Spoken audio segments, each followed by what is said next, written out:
that on November 6th is when we actually signed a peace agreement. As far as that, it had been kept. He kept it and provided the information and stories. And as it started to go, there, it followed the same process of spirituality. Everyone understands about the prayers and the pipe and the smudging. All those go. But there's something that, for me, protocols for me is to remain neutral at all times and give suggestions when I can, but try to keep peace between each other, even with family. I don't take sides. The other thing is to remain as humble as you can, and try not to get involved in the materialistic, and try to promote the Chinupa because it was held for many years. No one even knew. My grandmother kept it quiet until it was brought out later on. And then from there, her wishes and many were they started to see that the Oglalas were starting to come apart based on um, modern thinking, modern part, and I really kind of like my grandfather Bill Horncloud, who was really a student and of the old ways because he was a son-in-law to Charles Red Cloud, and Charles Red Cloud was born in the 1800s, and he came into cross the line in modern times, so he was able to give a lot of information to Bill during those times, and I was kind of in my youth, I was kind of happy to know that I spent some time from somebody who was born and lived in the 1800s. He died in 1980s, and and that's when he went his own way. He was 98 years old, and so and with that, being humble, and then from there, I struggled with that, and then I was the real thing was that I was kind of afraid to bring it out because I was told that sometimes people don't think the way they're supposed to think, and so I would go up to the gravesite and ask them, and then after a while I got used to it. But there's a lot of things that had to happen here, and I've noticed that. I'll give you some examples. I brought it out a few times, and we didn't finish it by smudging it and cleaning it off at the Nika. It was just modern. That's what my grandmother was saying that would start to happen.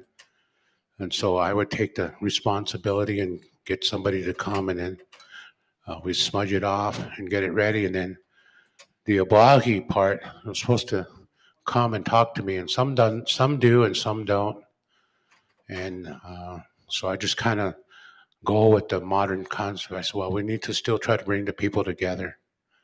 And the other part of that is so there's many things that occur with this, and I just wanted to let you know that it is the counterpart. I was lucky that I had my late wife was really spiritual. I mean, she was from Grass Creek, and her dad was from Wambly, and her mom was also the same. They lived 13 miles in middle of nowhere in Grass Creek, and so she used to keep me in balance. As at a meeting I was at, they said, because I don't have her anymore, they told me that I was unsupervised. So apparently I had to have somebody that supervised me. But with that, she started to really start. She never wanted anything to do with it. She would offer me prayers and tell me a little bit of responsibilities that she knew. And that's how I governed most of my life with that.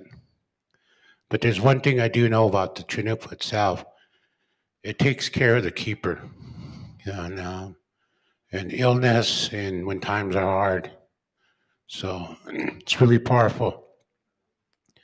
But in the modern times, as my grandmother was saying, is that we will soon to forget, and we will start to forget who we are as a nation.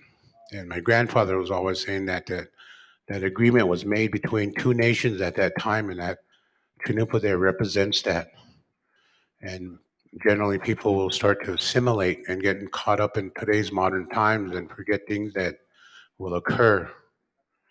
And we're starting to see a little bit of that.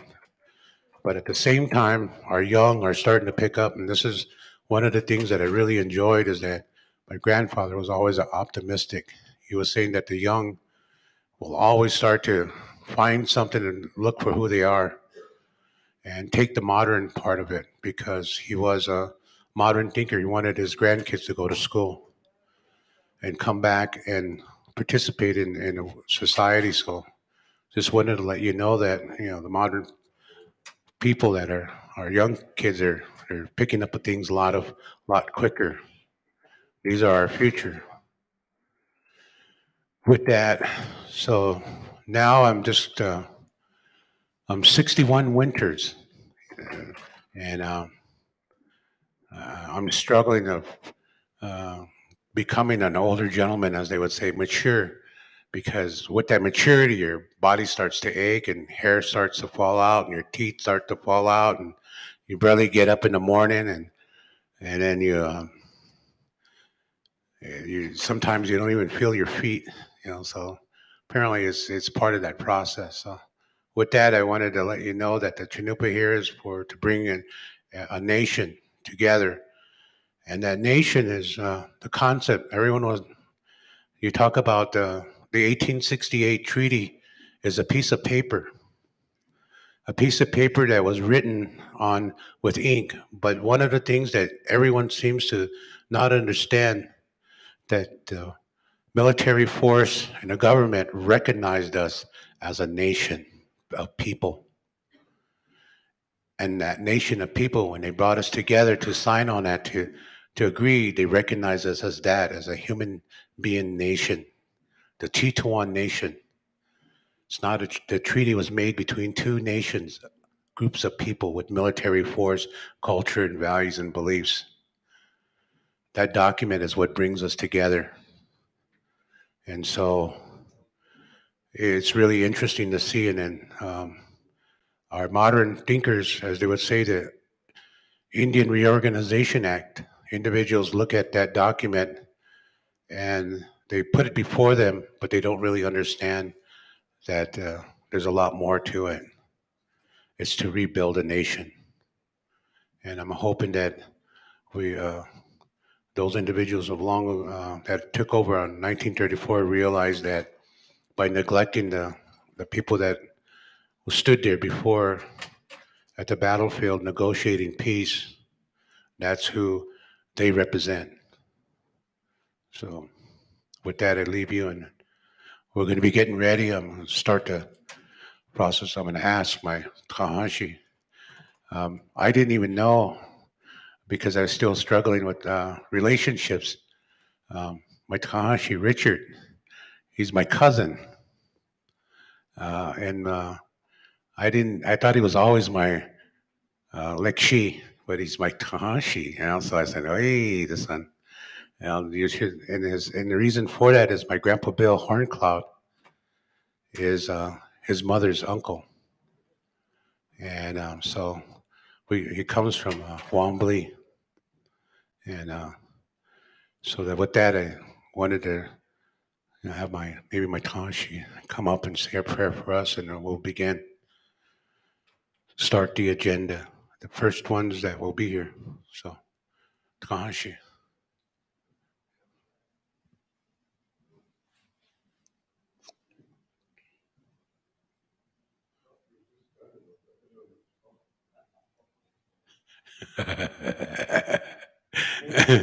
He didn't have his hearing aids in. He didn't have it.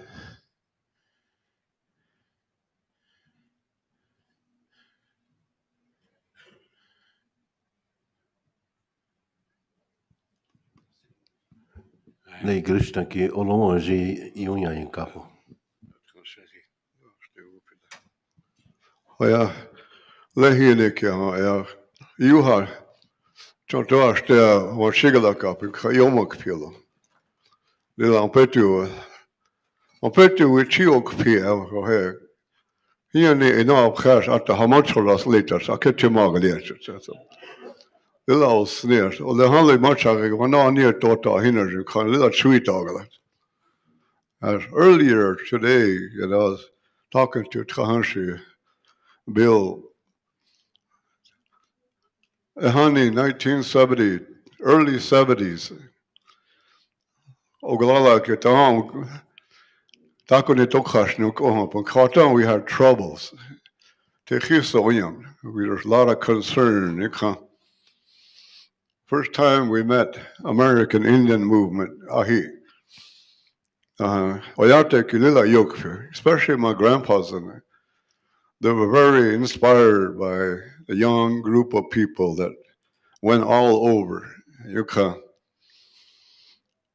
Everybody welcomed them to Pine Ridge. They were kind of a sign of a hope of when we were all having difficulty.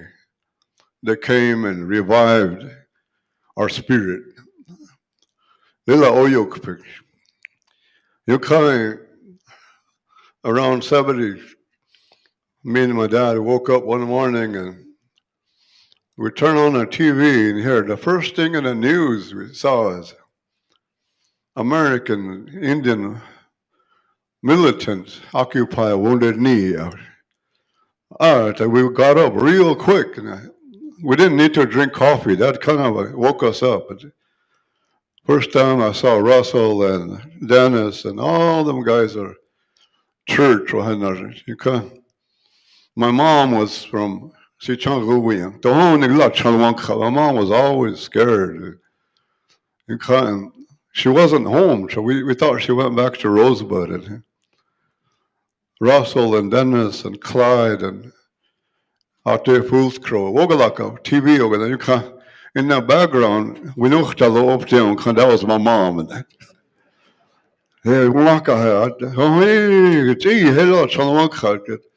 I don't know how she got in there. This morning when I woke up, it was storming in here. I remember those guys. I asked him, did it storm while you guys were in there? Come out almost every day. Wonspe wobbles Oyate, Lakota Oyate, all three bands. What is Wakan? We choa kama Kachama Hanokopi. We Oyanke, our blood, our DNA, our genes are very Wakan, very sacred to our people. There's a little bit of bravery in every one Lakota, a long time ago and still today. The other day we hear a presentation about treaties, what happened to our people, what happened to the laws, what they couldn't break. They tried every way possible. They couldn't break our commitment that we live by our ancestors in our bloods today. We are one of the strongest indigenous tribal nations in North America. It runs in our veins. It runs in your blood. Our ancestors, their life is still inside of us. Our moms and our fathers, our relatives that went, they're alive inside of our soul, inside of our spirit. Honey, we the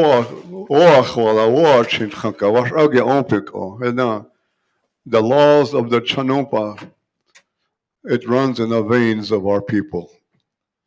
100 years from now, we may not all be here, but our bloodlines, our veins, they'll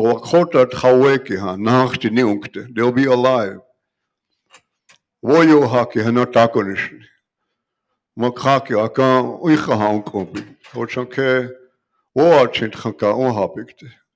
gather around here today with our Chanumpa, all of the relatives, Yushke Wanki Chankapik, New Konk Lila Ptetula, Tohanto Cash on Kiagalapik, or Chanke Yushkia, Chantoashia Mauni Picture. The gathering here is a very sacred one because all of the Oreate our families, Wotakwe, Wichakiksi, Ohipi. I thank Mr. Tuigo and the treaties, those people that brought us together. Oheche, our spirits came alive now. We have a purpose. We have to raise our children. Everything's gonna take its place. You have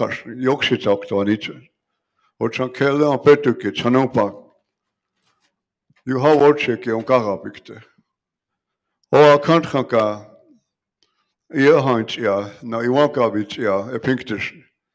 What come a Kavitakele? Wamakashka oetona kecha wichaka. Ona makpia na makha yoko kelewa hupakoza oetona kecha neupikt. Makha kelechi ochlate wamakashka. Ona manichete kelechi mahe wamakashka opik. Henakecha tchoa nagipit chawa.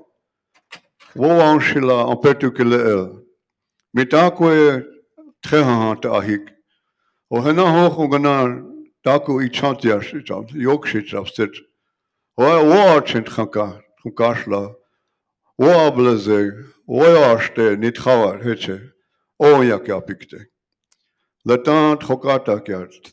Yuha yushki on konk de heche, chukashla, oyakia pikte. Olak chota. Wichoye ipach to hanaka chabiz, yushki on konk de heche. Oheche dula, mitakoyas.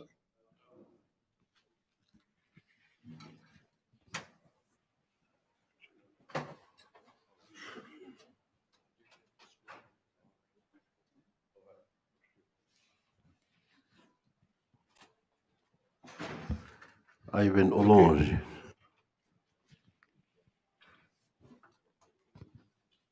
Oh, oh, Olha, Petua. Echa, apoio Samia. Juanito. Echa, Lalao, Glunim, Leon Petu. Eu had hanke Utaka, Leon Petu. Te waki Pana. Leon Petu kicks up, alone as a kitcha. The only take you up to Capitolo. I'd like to say that we lost our great leader, Sitting Bull, back in 1890 to on this day, December 15. Also, the Bigfoot riders are starting today from over there, so we're gonna honor this day with his song and memorial.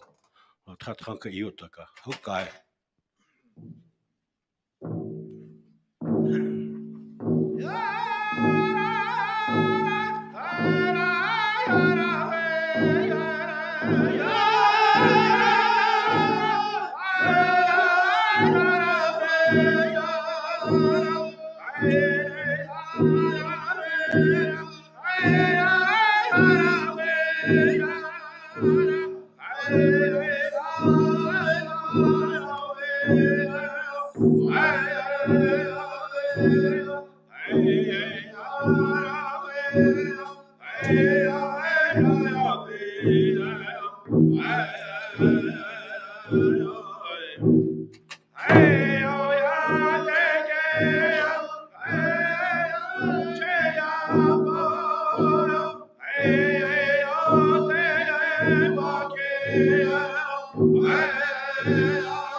Okay, Ron Lehman, this will be your first presenter of the morning.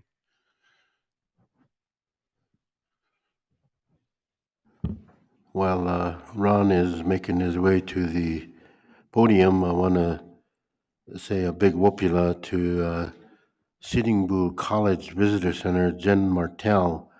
Some of you received a bag of tea.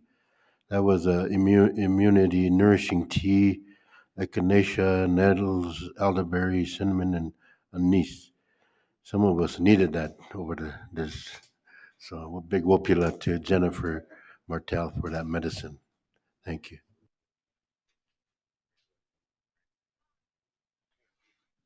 Yellow.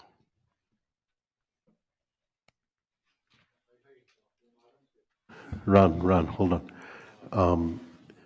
Paula Antoine of the Sichango at the land office has some candy bags she would like to give away today too. So in memory of Roger Milk, former Sichango Treaty Council member, great grandson of Red Cloud. Thank you, Paula.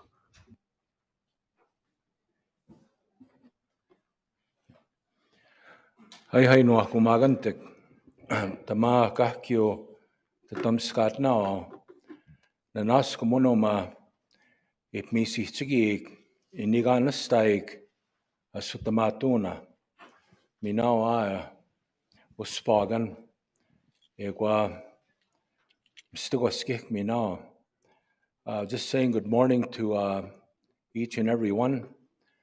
I'm really glad to be here to come to this very important gathering that you're having to talk about something important for our future generations, the treaties that our ancestors entered into on our behalf. And it's good to see this sacred chanupa, this pipe. In my language, the Cree language, we say uspagan. And also this sacred drum, stigwaskik is what we say. My name is Ron Lehman. I'm from Beaver Lake Cree Nation up in Treaty Number 6 territory. So I'm here on behalf of my nation, along with Confederacy of Treaty 6 First Nations, Treaties 1 to 11 up in Canada, which include a lot of your relatives, and also the International Indian Treaty Council. And I bring greetings to our affiliates and the people that make it possible for us to continue this very important work.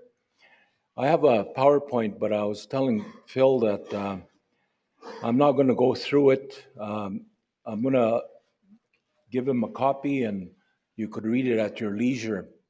I know we're short of time today. I just want to start by thanking Phil and the Treaty Councils here for continuing on this great work. And just want to acknowledge my brother Bill Means here for he's one of our board of directors on Treaty Council, and I believe he was the first president of our International Indian Treaty Council. So really want to thank him and all of the warriors that did what had to be done so that our Indigenous people's voices could be heard. And one of my, up in our territory, they say Kona. I hear you say Kola. One of my friends, he helped me put together a PowerPoint.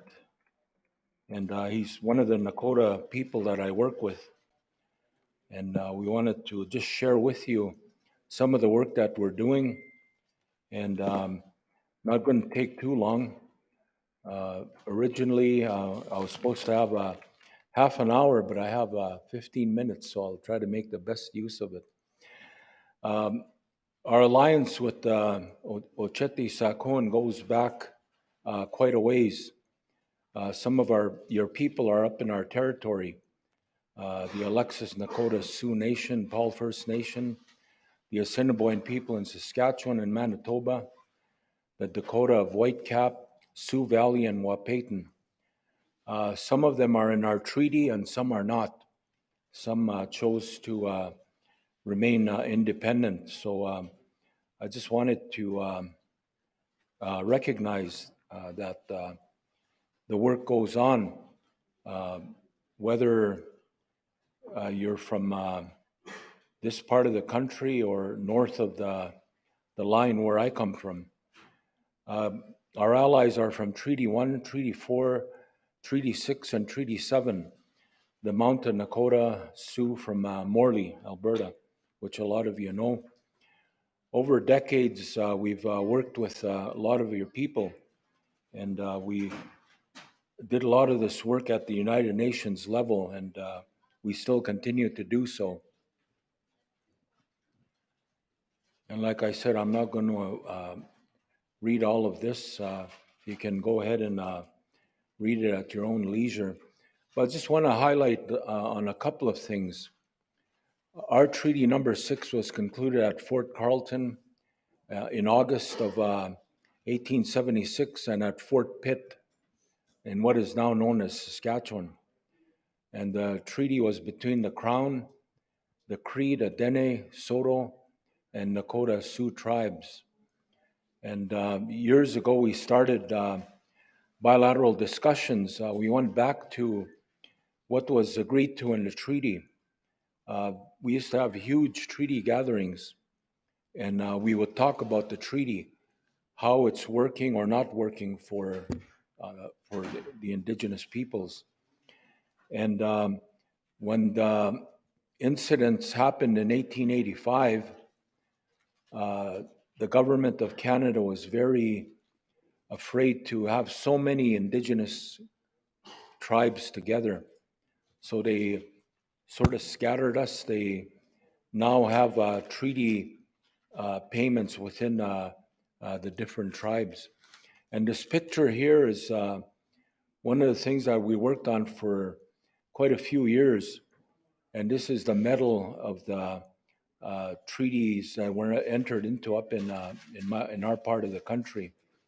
And if you ever go to Edmonton, Alberta, Treaty 6 territory, you go down to the legislative grounds, and this is where this monument is. It took a lot of work to convince the government to be able to mark the historic treaty adhesion that was entered into in 1877 at a place called Fort Edmonton. We entered into bilateral discussions, as I mentioned, going back and talking about the treaty. There was 21 items that were identified, not limited to the 21 items, but those were the ones that were identified that we would talk about. Many, many things like hunting, fishing, gathering, that kind of thing, the evolving status, no taxation, no conscription to fight in their wars, protection of lands and resources, those kind of things. And for many years, we were sitting with the Crown, and then because of a number of factors, the discussions kind of slowed down because the government is not very willing to admit a lot of the wrongs that they did to our people, our treaty peoples. So, but we continue to be involved in this process, and just very recently, some of the leaders have said that we need to go back to renew this process that was entered into by our ancestors. And we talked a lot about the recognition of the international nature of the treaties, because they were made with the Crown and right of Great Britain and Ireland. So they're international treaties.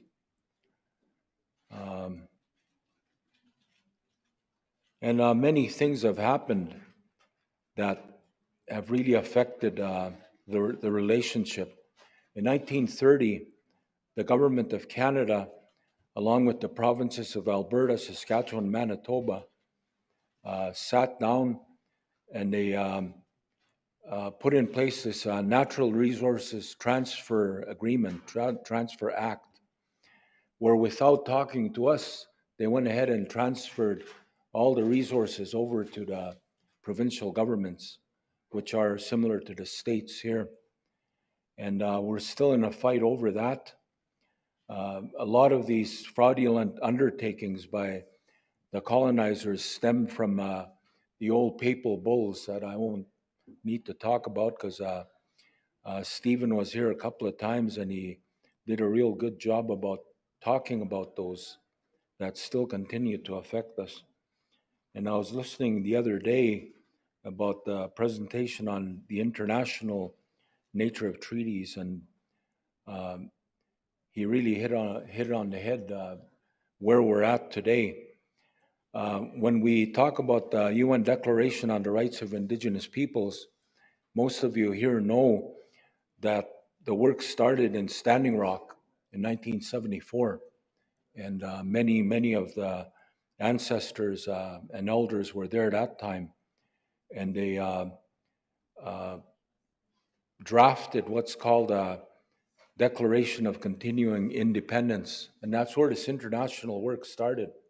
From there, we were told to reach out to other Indigenous peoples, go to the international community, and that's what we did.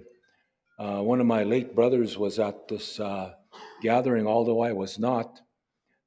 His name was Edwin Bernstick Sr., and of course, Bill and all the others were there too. And when we talk about the UN Declaration, what we ended up with is not what we had jointly drafted. We sat across the table with nation states. We made certain demands. They refused a lot of things. And early on, they said, well, let's let them have their, what it is they want on paper. When it goes to the next level, then it's going to be ours, because they're not going to be there. But a lot of our very intelligent people were there at the time, and we introduced a resolution that said that Indigenous peoples need to be involved every step of the way where the declaration is going to be talked about. We were successful, except for at the General Assembly. We don't have standing there. And that's where they made a few changes that affect us today, including Article 46. But it's not a total loss. You need to read the declaration as a whole. And you might have heard that Canada adopted the UN Declaration. They didn't. The UN Declaration is just a footnote. They went ahead and they want to look good internationally that they're doing something. But actually what they're doing is they're doing their best to domesticate an international instrument. Just to let you know that. Many other things like gun legislation is affecting us. It infringes on our way of life because a lot of our people still hunt, fish, trap, and gather. And it's getting really difficult now because of all the activity of the multinational corporations. No room for the animals and the wildlife anymore within our territories.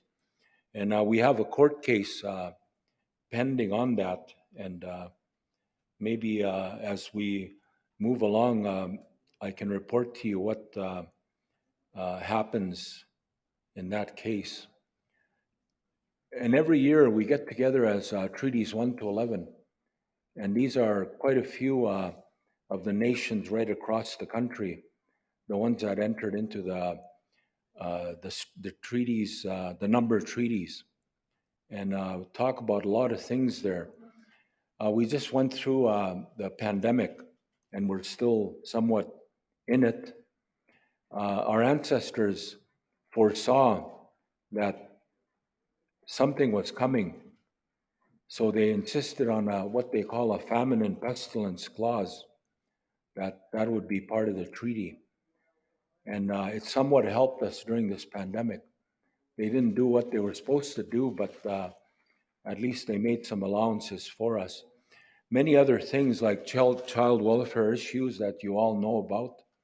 I was reading about the Child Welfare Act that is being looked at again and might be repealed. Indian residential schools, here you call them boarding schools. We had Indian hospitals where many of our people passed away, and you hear about the graves that have been found. Some of these are around Indian hospitals too. People died, and families didn't know what happened to their relatives. And also about climate change and the environment. Very important. This is just the different number treaties in our territory. Treaty 6 is in the middle part of Alberta, Saskatchewan, and 2 First Nations in Manitoba. And we get together, like I mentioned, annually, and we just got together in Enoch Cree Nation, just out of Edmonton. And many things that were talked about that I heard here today. Extreme weather conditions are becoming very, very common because this visitor to our land is desecrating the sacred land. So Mother Earth is letting them know, but they can't seem to hear or see. So there's a lot of history in that. I won't go through that, but we continue to fight much as we can. And these are just some of the areas that we continue to work in. The CERD, the former president of the IITC, International Indian Treaty Council, whose place I took when he became the special rapporteur. He used to be on the CERD committee. We had an ally there, and we would make interventions at CERD. Then, of course, you all know about the Universal Declaration on Human Rights, the ECOSOC, and also COP27 on climate action. And yesterday here, the Convention on the Law of Treaties was talked about. Very, very important. Although we're not nation states, we don't have standing, but we're not excluded. If you read it, it doesn't say that Indigenous peoples are excluded. But much of the UN, as we know, is an old boys club. And it's only through hard work that we continue to make inroads in there. Just before I came over here, I went to a ceremony in the Paul First Nations. They're Nakota relatives, they're Nakota and Cree. This is their school here, and they had an inauguration of the new chief that got in as the leader, Casey Bird, and they went back to the old traditional ways of giving them a headdress and also the pipe, and it was very inspiring to see that the people get together. And these are some of their people from their nation. And these are some of the children, the young people. And of course, you all recognize the RCMP. They're part of our treaty. They were supposed to originally enforce the treaty, and but it ended up being that they were hired by the provincial governments to enforce provincial law, which is not what they're supposed to do. Anyway, I don't want to take a lot of your time, but I just want to say I'm very thankful to be here.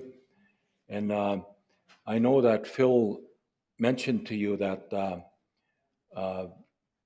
these treaty conferences have started a long time ago, but a few years ago at Bear Butte, we agreed to collectively support one another. So it seems like sort of a tradition now that we continue to support these treaty conferences each and every year. And we try to come to your nation and to learn from you too at the same time. And I just want to close off by saying that I really liked what was said about Chanupa this morning, because in a way we're lucky. My granddaughter, her husband has a sacred pipe, a pipe that was used in 1876 at the signing of Treaty Number 6, 1877. And so that they claim that pipe is over 200 years old. So it's been around for a long time. And we were lucky enough to get the pipe and to take it to the unveiling of the monument that we had this summer. It was used at the ceremony and was very powerful. So I just want to thank you again very much. I brought along some sweetgrass and hopefully can be shared with different treaty councils. So nanas kumun. Thank you. Oh, Upila. Thank you for that, Ron. And then I was just looking at something. You guys all must have went to boarding school. They're all in the back over there. And I'm afraid of the ruler, I guess. Okay. So Umpo Jensen is the next presenter. And we're going to give her some time to come up, prepare. She just walked in.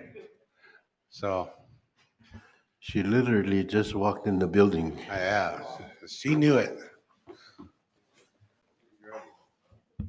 So you just wanted to add a little bit more to that. You just remember that, the treaty is a piece of document signed by a nation.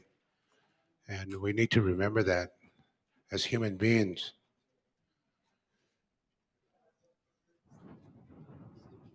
Where's our techie? We need where's our technical individual? He's going to have to help her set up her.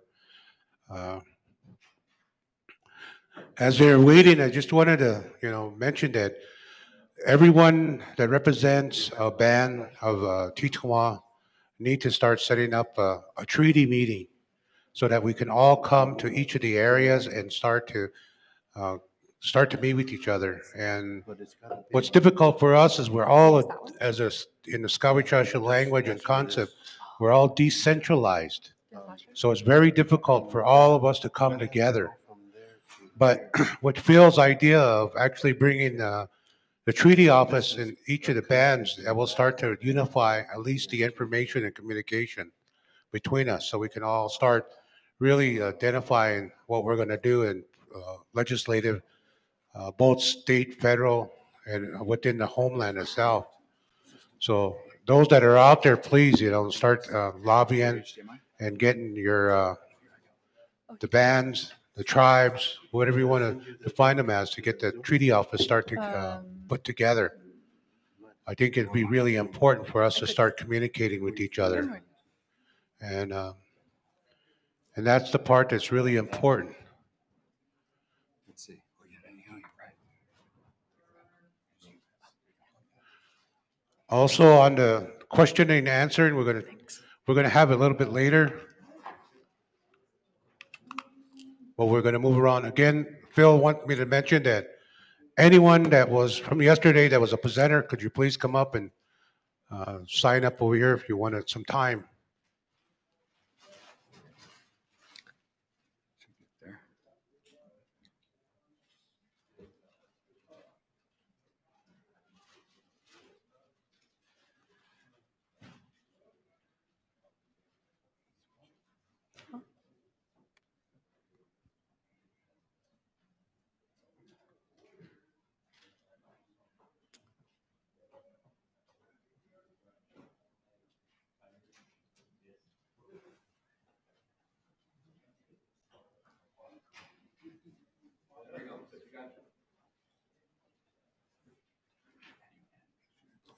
Can you go full screen and still see your sidebar? Slideshow? I don't think I'm. See, there you go. All right. Thank you. No, I think I'm good.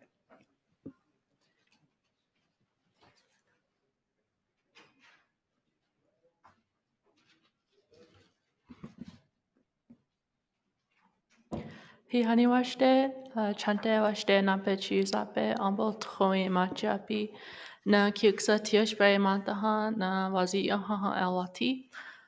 I'd like to ask all the elders and everyone older than me to forgive me for speaking in front of them. I'm really grateful to be here today, but before we get started, I wanted to introduce our students who really helped this project along. I am the Environment and Health Research Specialist at the International Indian Treaty Council. And last year, when we presented, we were talking about mercury and the impact of mercury on our people. Today, we know that mercury is on the reservation, as a report from 2020 was done under the same chief scientist that we worked with, and a few others in this room, possibly. But before, I really wanted to, I guess, um, express my gratitude for these students. Harlan Standing Bear and Stephen Barrett are two of the 4 students that we recruited from the Oglala Lakota College to do this project, and we couldn't have done it without them. You know, it was really important to travel in groups as we went across the plains to do this, and yeah, I just wanted to recognize them, and they don't have to stand up here the entire time. Cool. You guys can sit down if you want. You want to stay? Okay. Yeah, you guys can go sit down if you want. So back early this spring, we got an opportunity to apply for a grant. It was called the Welcome Boroughs Fund. Lilius Jarding, Black Hills Clean Water Alliance, reached out to me and Dr. Legary to do this project. And so it was a collaboration between the International Indian Treaty Council, Black Hills Clean Water Alliance, and OLC allowed us to recruit their students and train them to do this water testing. And that was something that was really important to me, was to invest in our own youth. And even though they're probably a couple of years older than me, it was still awesome to be able to share this learning experience and, you know, train them, because now we have 4 more Lakota youth that have the skill, have the awareness of what's happening, and most importantly, we wanted to ground this work in the treaties, because as you know, a lot of the, as I was taught, are the treaties are our blueprint. It's the blueprint of the work, and so we really aspire to have that mindset when we conducted the study. And so here's a long list of everyone. Carla Marshall just presented yesterday. It was really important to understand where the mines are. And we will continue to work with her and Lily as we finish this report. I have 3 slides up here about the UN Declaration on the Rights of Indigenous Peoples. And it's really important that I include these because, you know, the IITC, the International Indian Treaty Council, was one of the first to receive a consultation status at the UN. And so this work that we do as a as a nation is really important internationally. And it gives me a lot of hope because we have a lot to aspire towards and offer the world, more than we imagine. And so these standards, we always say at the UN, are the minimum standard. We are not. We have free, prior, informed consent, and with the violation of our treaties 200 years ago, we did not consent to anything that is going on today. And so it's a violation of also UNDRIP. We also have the right, and we, as everyone in here is already aware, we have the right to our lands and to establish our territories. We also have the right to express our relationship with our land and our spirituality.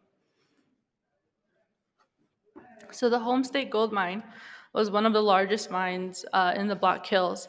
And what they did was they used mercury to extract gold, and they didn't clean it up.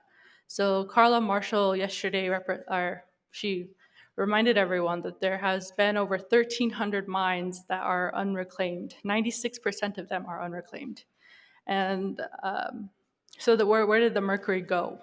We know that it's on the reservation because of the 2020 report. So this study was a preliminary study to try to investigate just where mercury is and where uranium is. So in the 2020 report, we often cite this study because it's one of the only few studies that we have. It was really mind-boggling to come out of school and notice that there's not a lot of data on South Dakota in the Black Hills or around about how much mercury is in the water. A lot of the fish studies that we see, the last really sampling that happened with fish, because mercury turns into methylmercury, and that becomes really dangerous to us, started in or ended in the 90s. And I asked Dr. Hannon, I said, why did that, why has it been so long since we've had that testing? And he said that the state of South Dakota got rid of their geological surveying. So most states have surveying to go and do this themselves, but they stopped it and they allowed School of Mines to take over and do the studying themselves. But today we don't have access to that data, and that's a big disparity that we need to address. Is we need to have our own access to information and what's in our water, and be able to access that with all of these universities that conduct studies on our lands and in our treaty territories. So 11 out of the 16 samples had high concentrations of mercury. And this was kind of what motivated us to continue this study, because we want to identify just where the mercury is coming from. So mobidium was also done in the study. The 2020 report that I've been referring to is a full spectrum analysis. So they didn't just test for mercury and uranium, they tested for a whole spectrum of things that are in the water. And that's expensive. Um, and then 14 out of the 16 sites, or 15 sites, had, I guess, exceeded limits of uranium. But I also want to point out the fact that just because the EPA says that a limit is, at 30 ppm for mercury or for uranium, they set the standards. And I believe we should be setting the standards of what we want our water to be and what we expect it to be. So this is where they tested all across the reservation, and that 2020, or I guess South Dakota. So that report is really awesome to look at, and it's the start. So what we wanted to do in this study, kind of backtrack, is we know that climate change is coming, and we know that the extreme weather events are occurring. And we also know that we're in a floodplain area. So a lot of the fluvial exits of, I guess on the perimeter of the Black Hills, are exits of our water from the Black Hills. So if all the mining is happening in the Black Hills, it has to exit somewhere.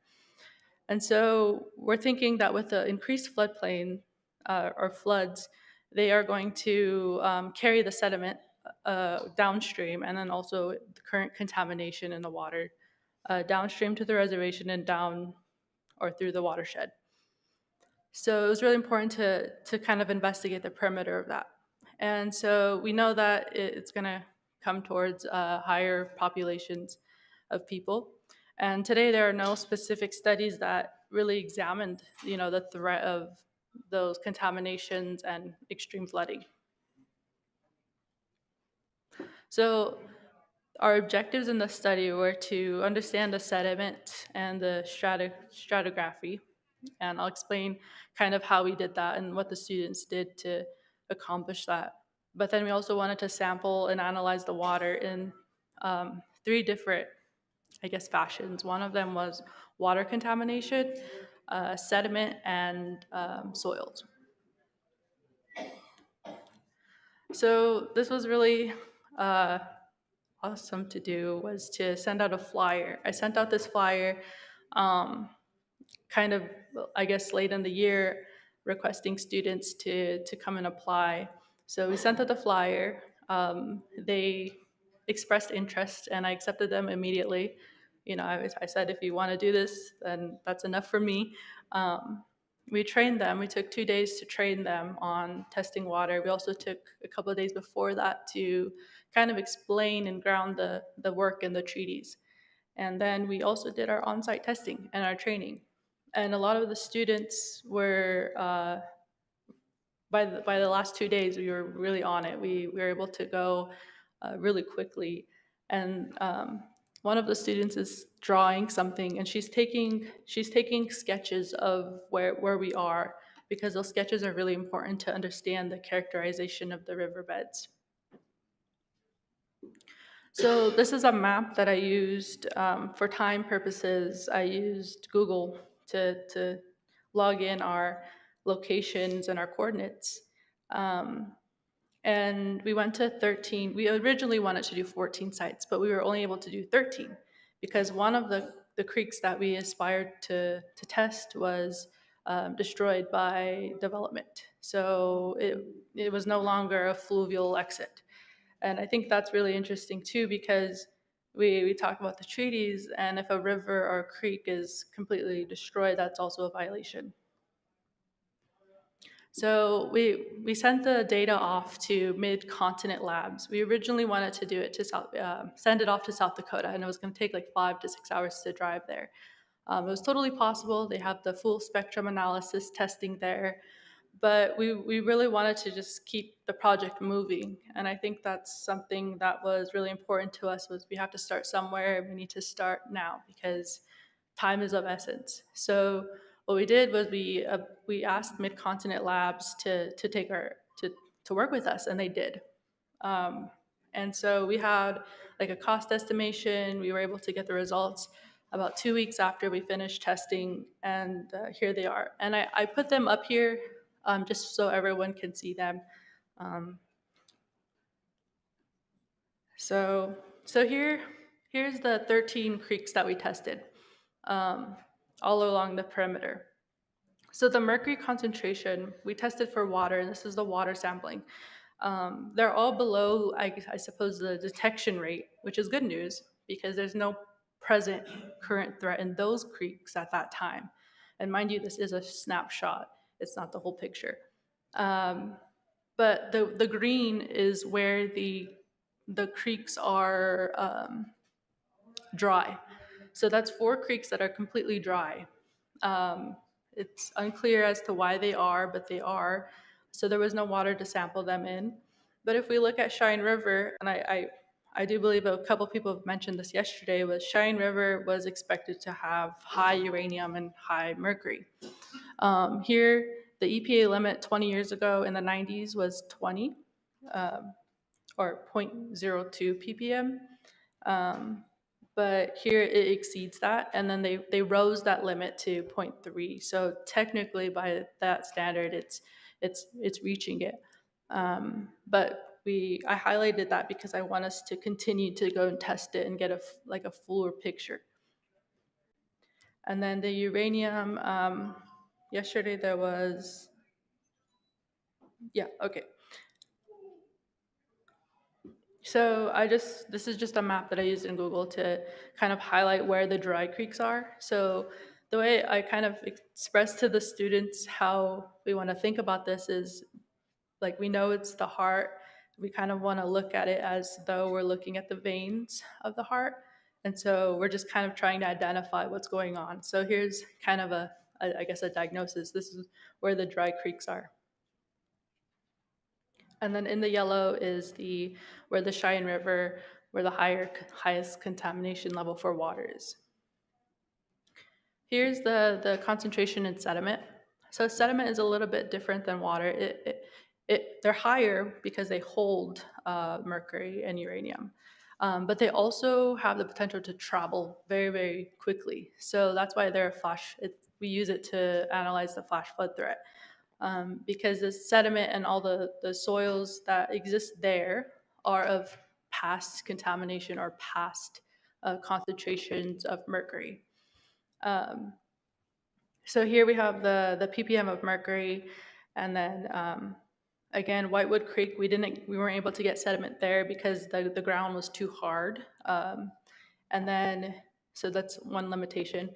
And then here I highlighted Out Creek and Fall River that had the highest uranium ppm. And so for uranium, in sediment, the limits are different. It's about 3 ppm. So these exceed it, which is really interesting, and we want to do a follow-up with that too. And for the soils, Whitewood Creek, I believe yesterday Carla mentioned Whitewood Creek, and I wanted to look at our data too. And what we found was Whitewood Creek also had a really high, I guess, evident of some uranium. So that's also really important to continue to characterize. And again, the mercury is also really high. So for the mercury in sediment and soils, I'll just go back here, is apparently 1 ppm. So these are a lot lower, but Lame Johnny Creek has significantly higher in comparison. And then the same over here, Whitewood Creek had a really high concentration of mercury in the soils. So that kind of tells us that when water comes and via flash floods, it's going to carry all of that downstream. And so it's really important to look at that. And this is also a past implication of what was in the water because it absorbs. So here, I just wanted to kind of zoom out a little bit. We had the dry creeks, we had where we tested, we had the highest point for uranium in water. And then we also have the Crow Butte mine. And I just wanted to kind of show where that proximity it is, or where it is.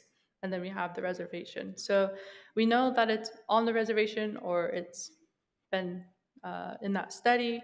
We kind of assessed the Black Hills, and it was important to start in the Black Hills because that's where our treaty or our sovereignty lies, and we wanted to kind of use the treaties that way. But I also wanted to kind of mention that we were approached by a lot of ranchers kind of aggressively. And it was really important to have Dr. Hannon there be able to advocate for us and kind of explain to them what we were doing. And so I found that was really interesting, and I'm glad Dr. Hannon was there. Otherwise, I might have escalated it.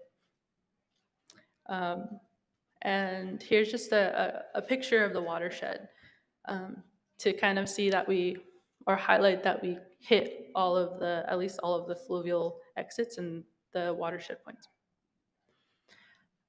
So yeah, we wanted to evaluate the flood history, the sediment, and the stratigraphic sites. The students made sketches of those, and we were able to characterize those by being there. And then we received our results. Now we just have to conclude the study by looking at a flood risk assessment and a health risk assessment. So we wanted to see, that's going to take a little bit more sampling and a little bit more work as we kind of determine how much mercury is in our people. And I also wanted to point out that mercury, as it goes through up the food chain system, it magnifies. And today, by the World Health Organization, there's no safe limit of mercury for women of childbearing age because it goes into their children. And children can be born pre-polluted, which also has its own impacts, such as learning disabilities and chronic fatigue syndrome, which a lot of, it's difficult to cure. It stays around for about 6 months. So yeah, future work, what we really want to do is continue to test. Of course, we want to continue to test finish the perimeter of the Black Hills. At the UN level, it's really important to test our sacred sites because we kind of want to advocate that those are beings too.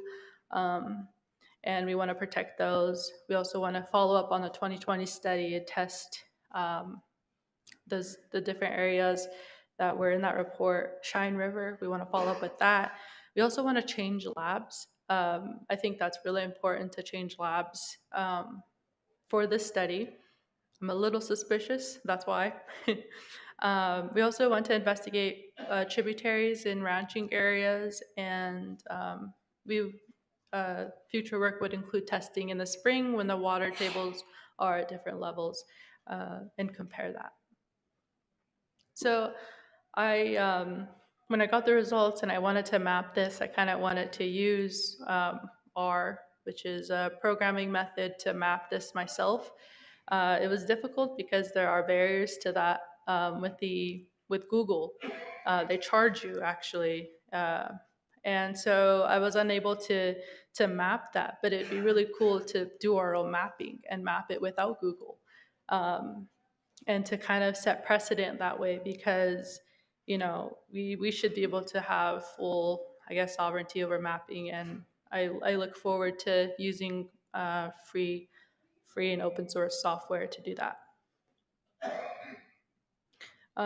Here's the watersheds in the area. I just wanted to include them because on USGS, this is sort of how they identify them. Here's more of a watershed in the Great Plains area, how they identify those regions. And yeah, I really want to thank, Phil Tweagle and Bill Means for mentoring me and supporting me, Andrea, IITC, and all of the students for their dedication and their efforts in this research. And I look forward to for this to be continuing. Lilopla Tanka Ichiche Hecha Due.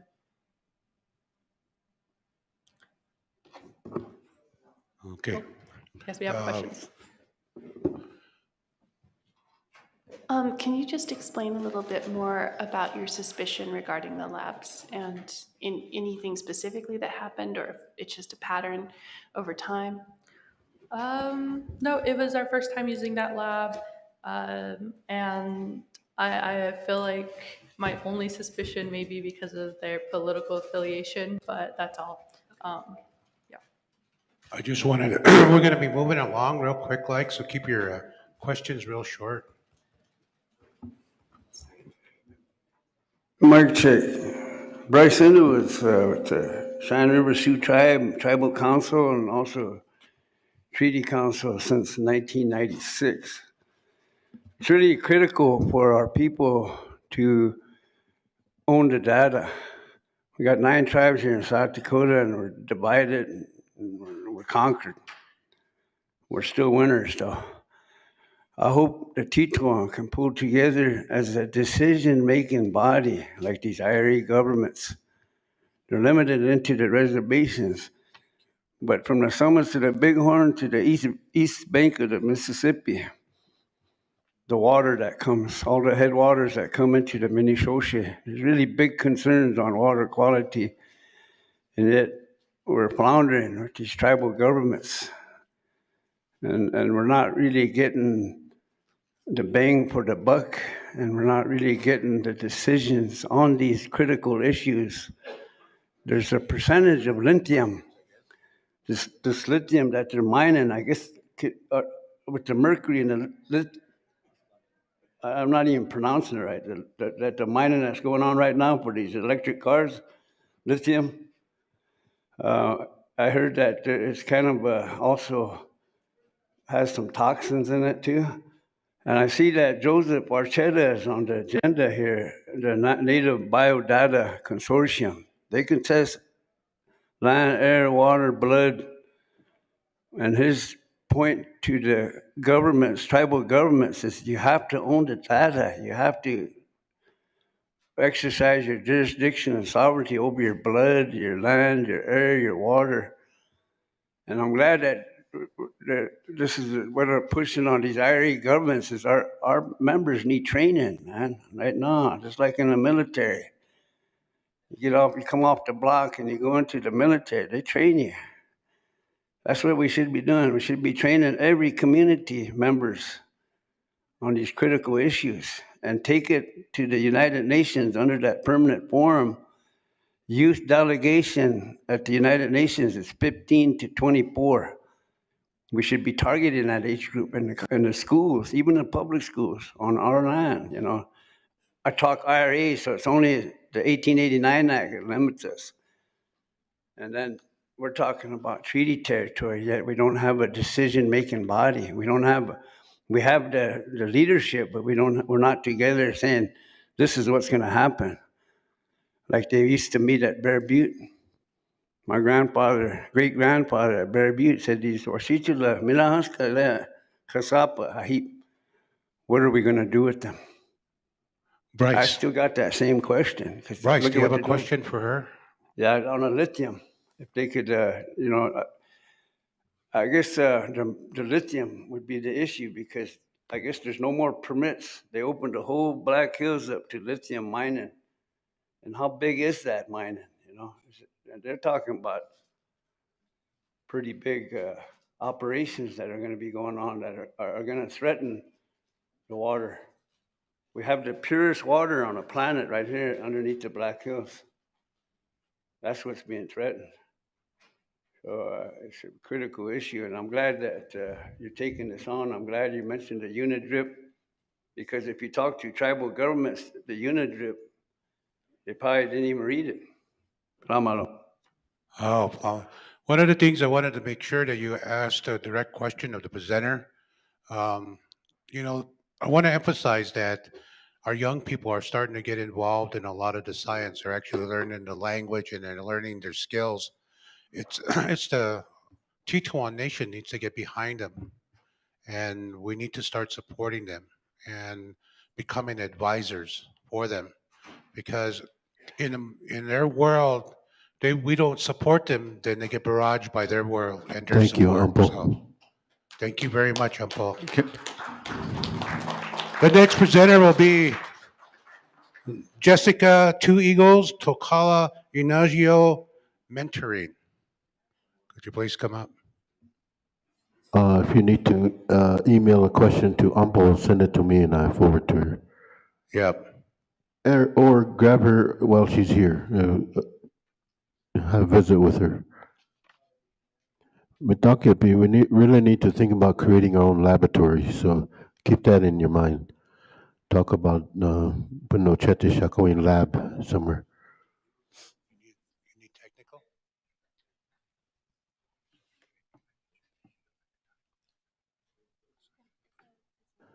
These are the Sichangu mentors called with the program called Trokala Energio Mentoring.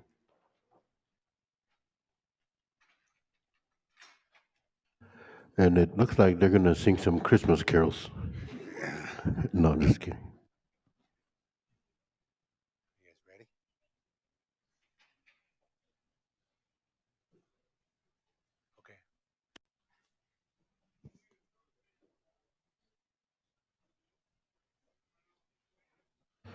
Okay. Please bear with us. We're trying to catch up from yesterday's agenda, so pretty soon we'll move into today's agenda. These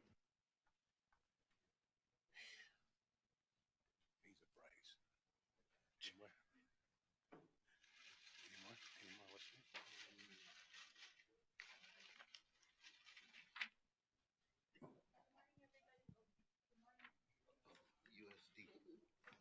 Oh, hello. Good morning, everybody. My name is Jessica Tuigal. I'm the project coordinator for Togala Inagio Youth Leadership Mentoring Program. I've been at the program for the last 8 years. And so we are going to do an update on the boarding school. The Sichango Youth Council Togala Inagio peer mentors have worked tirelessly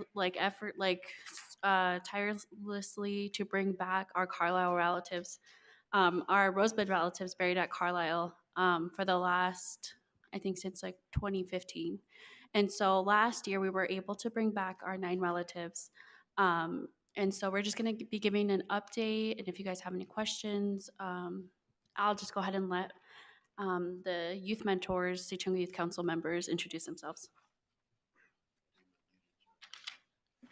Oh, my name is Ashton Eaglebear. I'm from the Rosewood Sioux tribe.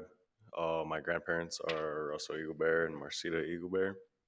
I've been a part of the Sichango Youth Council since I was 12 and still continuing. I come here with a good heart today, along with my peers. I'll allow them to introduce themselves. Good morning. My name is Jaden Rose Whiting. I am from the Spring Creek community on the Rosebud Reservation, and I've been a part of the Sichango Youth Council since 2015. Haomedakyapi Asia Angel Ishtagiwi Tentanka Sapa Amajiapi Ksto Iuha Chante Washte Nabeduzapi. Greetings. My name is Asia Blackboo. I greet you all with a good heart and a warm handshake, and I do apologize for speaking in front of my elders. I have been part of the Tagala Nagio suicide prevention program since I was 12 years old. I'm currently 22, still continuing on, and all of the information that we will be speaking about today has been research and from our perspective. So again, we do apologize for speaking in front of you. Hi, good morning. My name is Danessa Valandra. I am from the Rosebud Sioux tribe, and I've been a part of Tokali Nagio since 2015.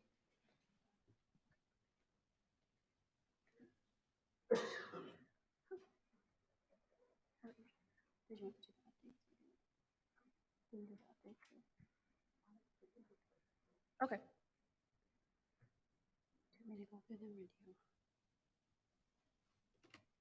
Okay, so here's just some history on when the movement first started, and this is a picture of the Sichung Youth Council at Carlisle, and this is the I'll just go ahead and let Asia. Okay, so some of the efforts began in 2015 when the Youth Council, pictured on the slideshow, first visited the Carlisle boarding school. A lot of us did not have history or have knowledge on the boarding school until a lot of us attended the actual site.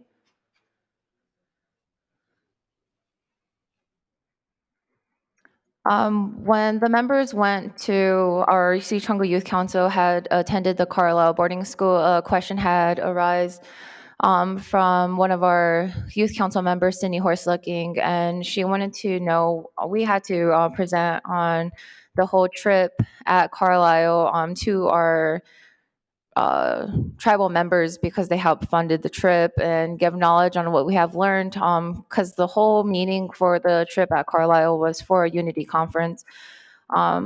With Sydney's question, she had arisen and sparked a lot of ideas and questions as to why our children aren't brought back onto our homelands when they were taken from here. Pictured up on the presentation is the meeting with the descendants of the children who were buried at Carlisle. This occurred on 2016, a whole year after visiting the Carlisle boarding school.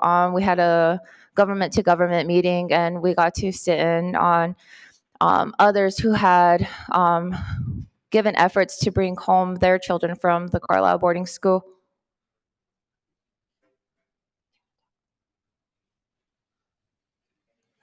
So with our efforts beginning from the very first initial trip, we met with many of our tribal people, such as the Tribal Land Historical Preservation Office, and we reached out to many people on how can we bring home our children who are buried at Carlisle as a way of healing.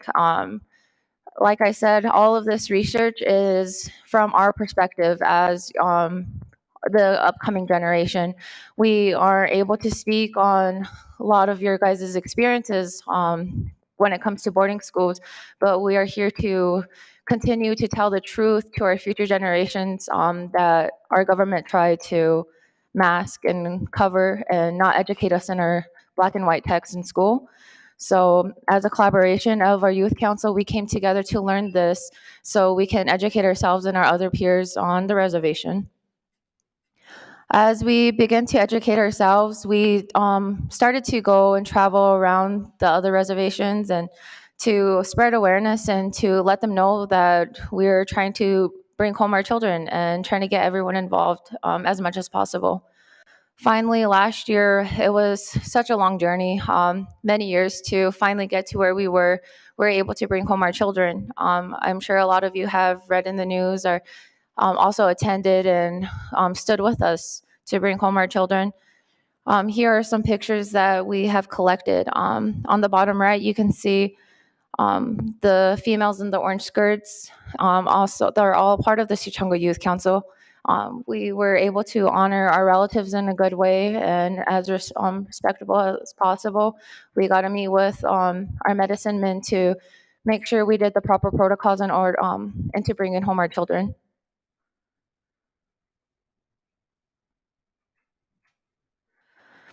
Along the way, we didn't realize that a lot of people stood in unity with us and was by our side. So on our way back from Carlisle, Pennsylvania, all the way back to Rosewood, South Dakota, we had stopped at places that were in support with us and who were standing beside us the whole time.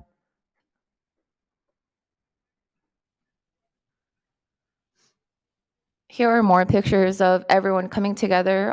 We did a ceremony and we brought the children back to the landing where they very first left from our tribal lands to Carlisle.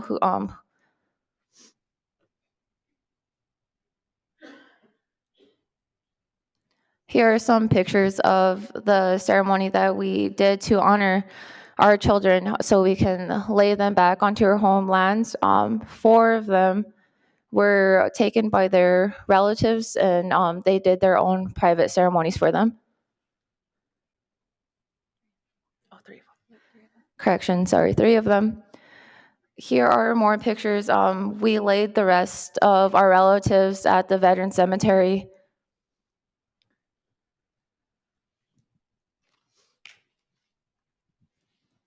Here are the relatives that we brought back. We would like to, if you'd like to take a picture of them, we like to honor their names so we never forget them.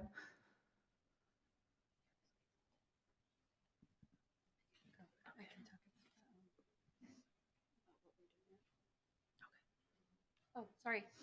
Go ahead. Sorry. Let's leave it on there for a minute.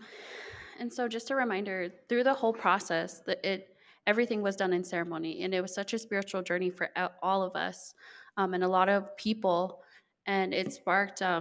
It was very healing for a lot of people on the Rosebud Reservation. So.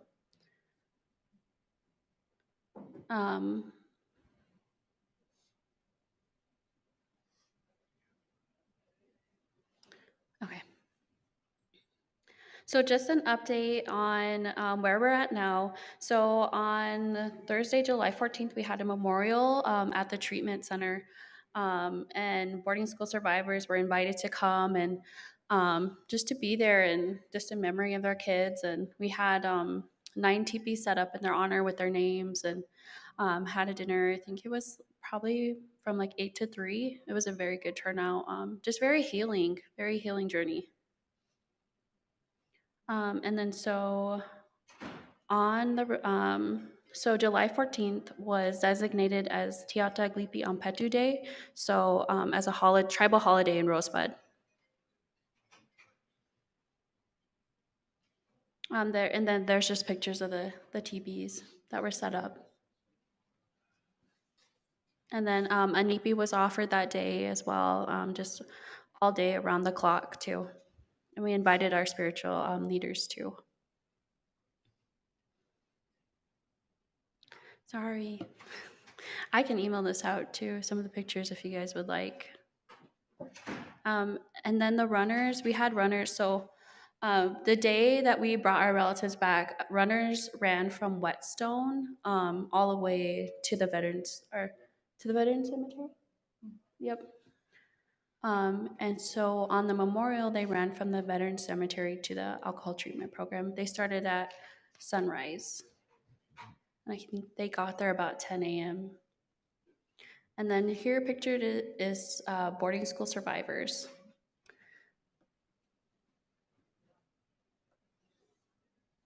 They were invited to it was an open mic basically all day. And so they were invited to come up and share their stories and just, so a lot of them did get up and just talk about their boarding school, I'd say horror stories, but I mean, you know,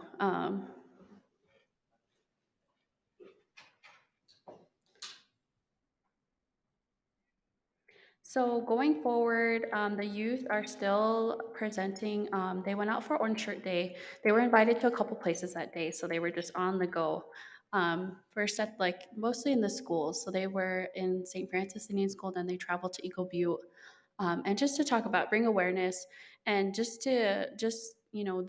work isn't done. There are still hundreds of thousands of kids still out there buried at boarding schools. And so our program now has still been working on repatriating our relatives, doing research. Um, and then there's just some more pictures there.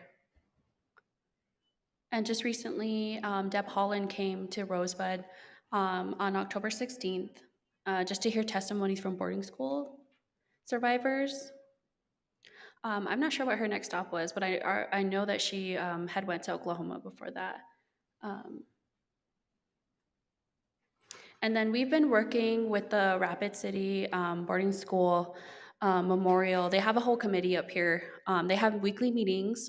So what they're trying to do, they're building a memorial for the children that died at the Rapid City Boarding School. So we've been working with them. So we still continue to provide support to like those people that are working to repatriate children that died at boarding schools.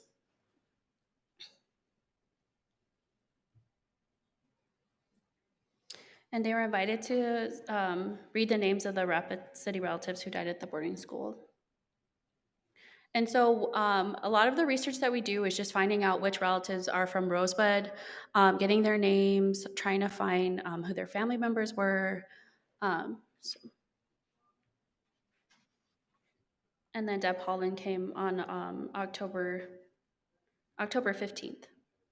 That was an all-day event.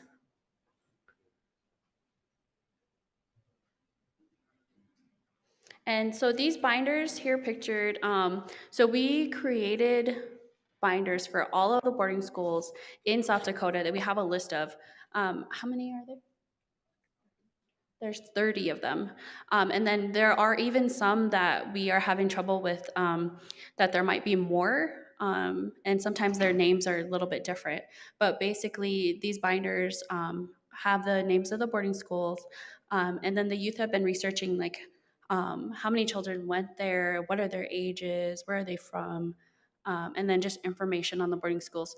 But that's what we're having a hard time right now because a lot of it is, it wasn't talked about. So a lot of it is just trying to get as much information just from families. And so now, if you know that your relative went to a boarding school, please just reach out to us. We do have a binder for each of these.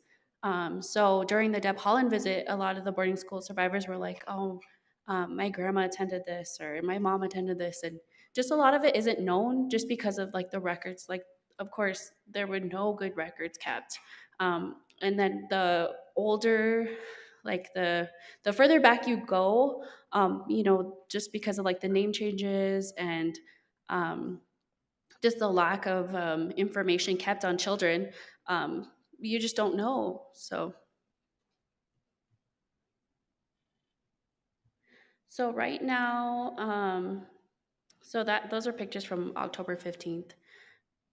Just the boarding school survivors. I just want to say how amazing it was, like such a very amazing experience for all of the survivors to be able to get up and tell their stories. There was we were smudging all day that day, and then the youth were just making sure that they were all taken care of. And then, so we started doing boarding school survivor talking circles. So that I think that is something that we're going to continue doing in Rosebud. So, and I think that's it, unless anybody has any questions. Okay, thank you very much. The next one will be agenda item B. Lakota, give her a hand. Just thinking about those, I remember long ago, my grandmother was a survivor. Carlisle, she married Charles Red Cloud, who was a Itacha at that time. A lot of people came over and brought a lot of English documents for him to agree upon or look at. What he would do is, because he couldn't read it really well, but my grandmother could because she came from Carlisle, what he would say is, my daughter cooked a lot of food over there and I'm going to feed you guys. So it's, somebody told him that it's customary when they offer food that you would go. They lived in another house just a few few yards away. So they would go over there and he would give it to his wife, Laura, standing there, and she would read all of them and then she would interpret it in Lakota for him. So when they came back, he would actually say, "Well, I don't agree with this because of this and this," but actually it was my grandmother who read all those documents, and there was, and that was kind of interesting to see. The other part, is they always say a lot of those that went to Oglala Community High School, remembering that first time I ever experienced marching around in a yard all day long. We apparently got an instructor from the Women Army Corps, and all she did is when we got out of hands of some sort, we would all just go to the playground and march around and sing songs and stuff. So, and that's why I know that there was various types of rulers. There was a plain ruler, the long ruler, and a ruler with a little strip of metal in it. So, those were you knew your rulers really well. We're going to be getting ready for Dave Barchecki. He's going to be our next presenter, and it's called Lakota War and Casualties. He said he'd be calling in at Zoom. Are they getting that ready? So as they do that, then our technical people will get that ready. The other thing I just wanted to let you guys know is that many of us have to really start appreciating our young who are out there venturing out.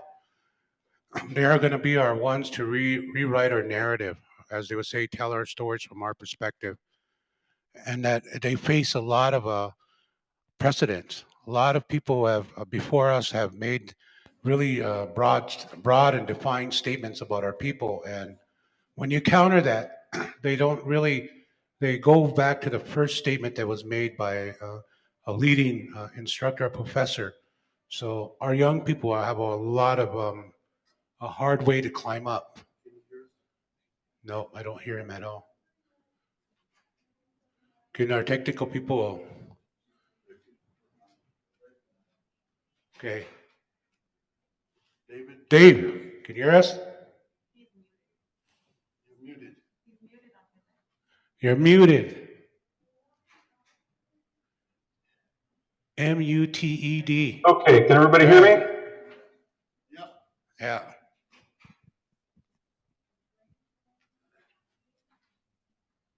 Let me just open my slides here, 1 second.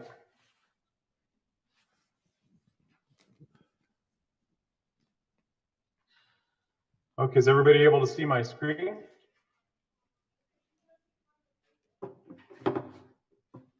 Yes, sir. Okay, am I ready to start?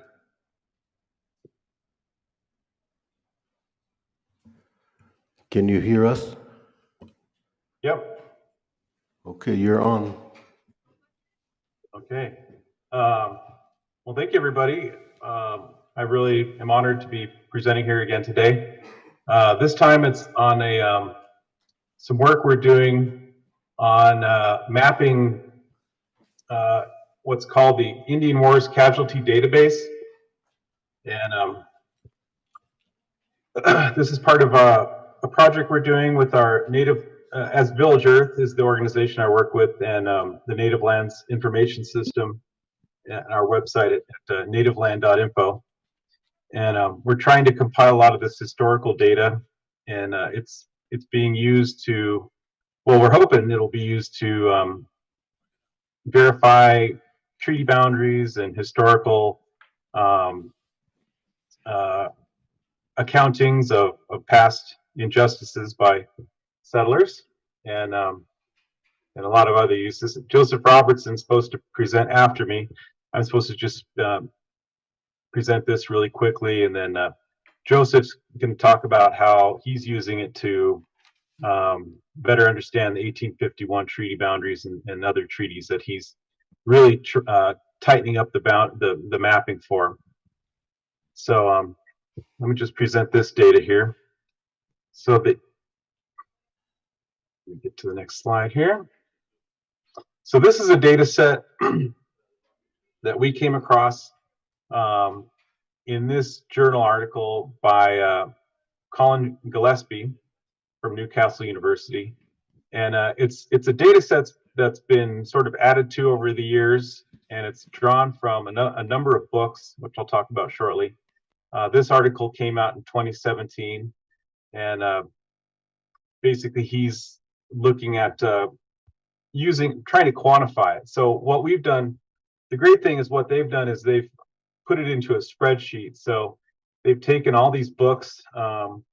Here's a few of them: Forgotten Fights, Encyclopedia of Indian Wars, 1815 to 1819, American Indian Wars.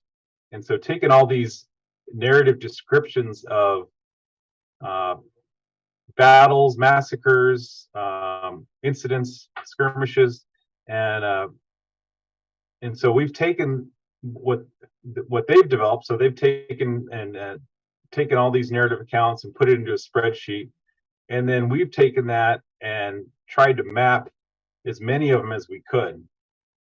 And so the Indian Wars Casualty Database has about 2,529 unique incidents from 1776 to 1890. And so we were able to geocode almost all of them. So we've geolocated 2,427 separate incidents, or about 96% of the database. Now, we still have about 102 to collect.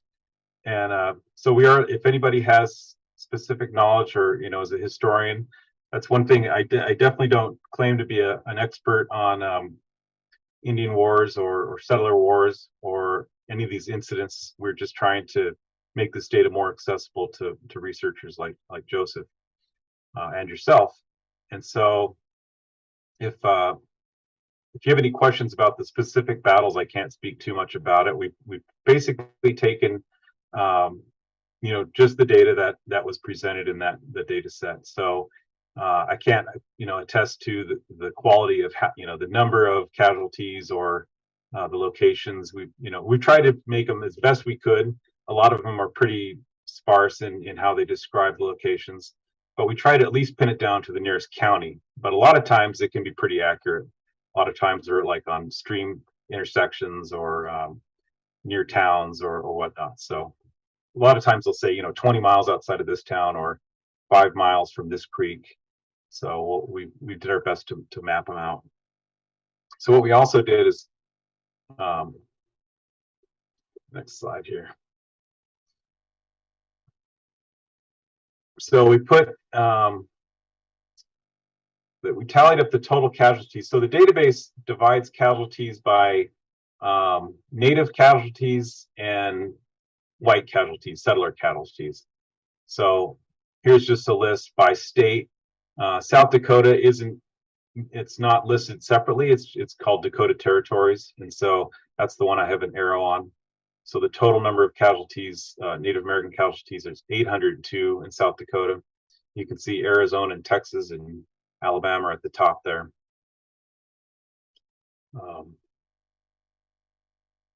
And here's the casualties by year, broken down by native versus settler. So the Native American casualties is orange, and the settler is blue. As you can see early on, there were more settler casualties, and a lot of that was because of the American Revolution. And then later on, you can see more towards the sort of Indian War period, 1863, 1864, 1865, that being the peak of it. And so total settler casualties, 10,423. Total native casualties, 25,490. So you can really see how disproportionate that was towards the late 1800s and how that decreased over time. And what I think would be really interesting is tying this to the different land cessions, like and different treaties, 1850, 1868. So that's something that we're going to do in the future. So let me shift my screen here to show you the actual database.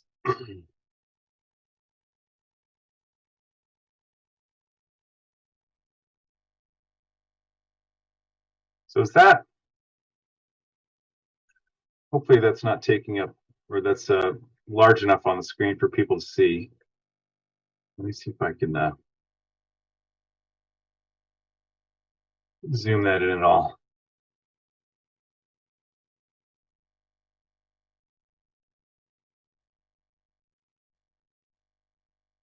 Okay, so in this map here, we've got the casualties, and the size of the circle is relative to the number of casualties.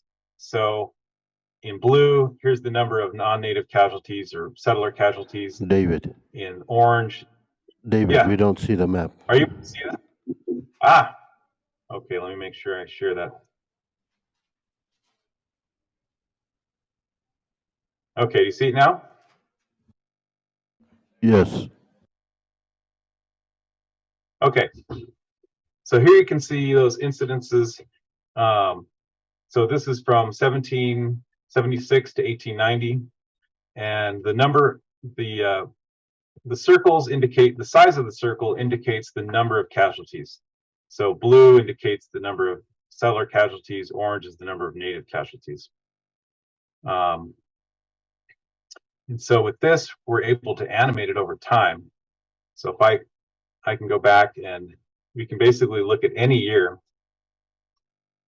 So I think this is a pretty unique view that not many people have seen. So I'm just going to play this out.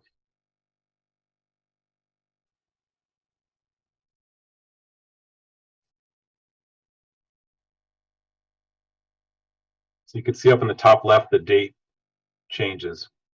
So you can see what year it is.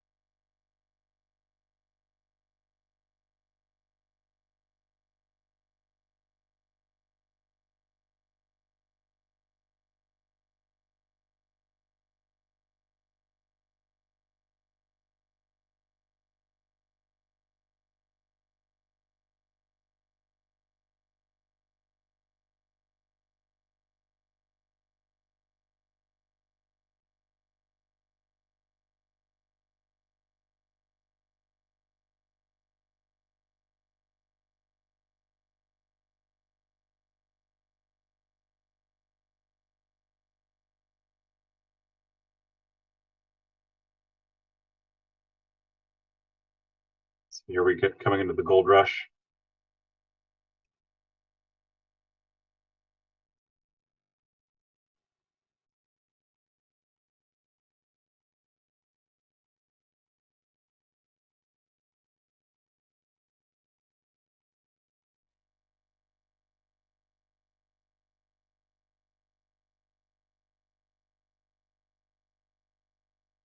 There you have it.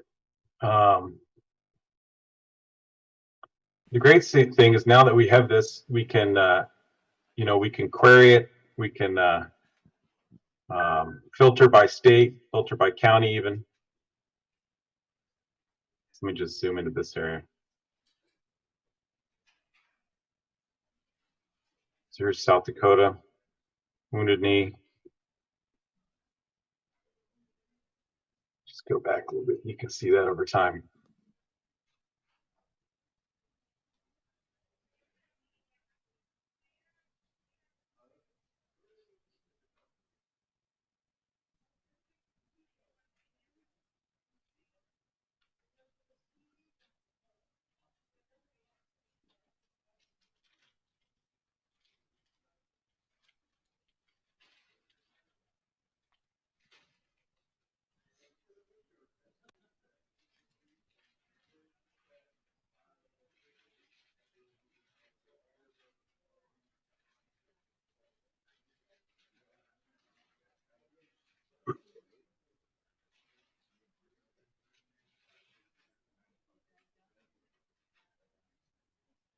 Okay, so Joseph Robertson is going to show how he's using this data to help verify his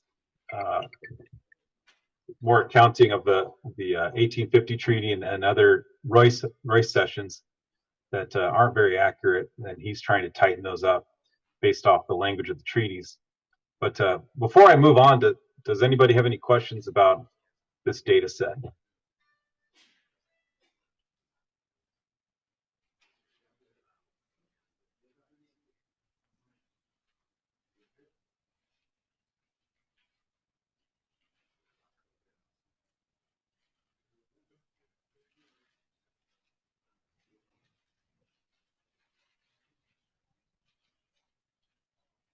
Well, okay, I guess I'll pass it on to who's ever next. Thank you very much. I appreciate your attention and allowing me to speak for He you. has a question. Go to the mic on the table.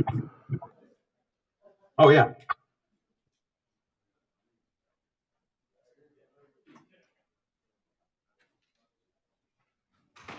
Yeah, I got a question. You're mapping all these wars and stuff, but are these the wars that are recorded by the War Department, or who's giving you the information? Well, those are coming from those various books. So I can't, like I said before, I can't testify to how accurate the data sets are. But they bring them, some from the War Department, some are come from, they come from just newspaper accounts, some are from just historical recollections. So these scholars have tried to put as many of these different incidents into these books. So it's really the most complete data set we have, but I don't believe it's complete by any means. Okay. And I'd love any feedback that people have, especially on the 120. If anybody is knowledgeable of these incidents, we can share the 120 that we haven't been able to locate, and you can help us with that. That'd be awesome. Yeah, Thank because you. I know on Pine Ridge, I know some areas where my grandfather told me about areas where there was battles too.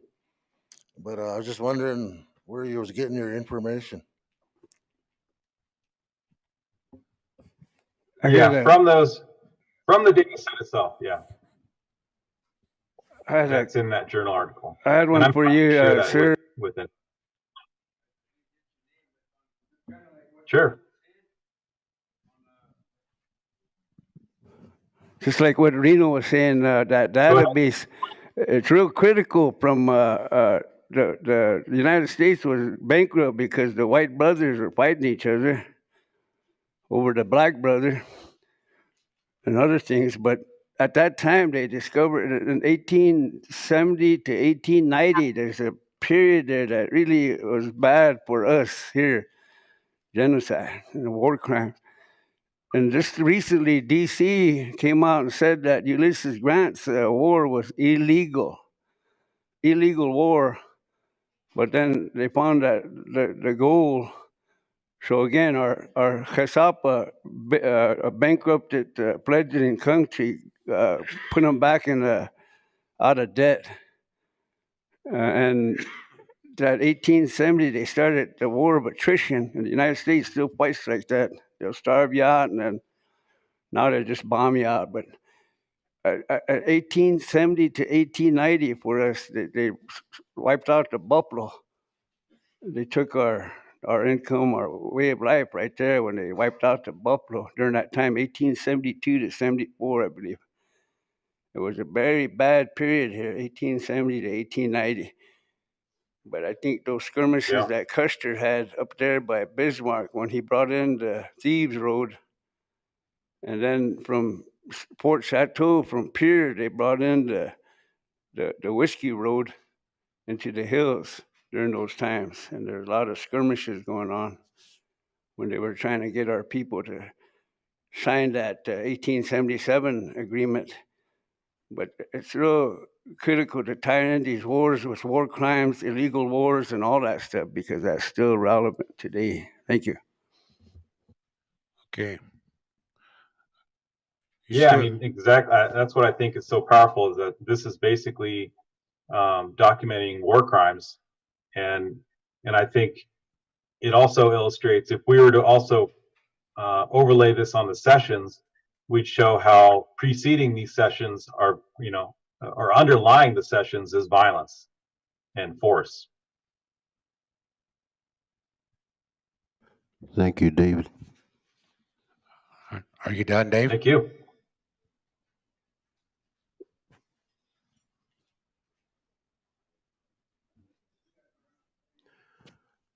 Dave.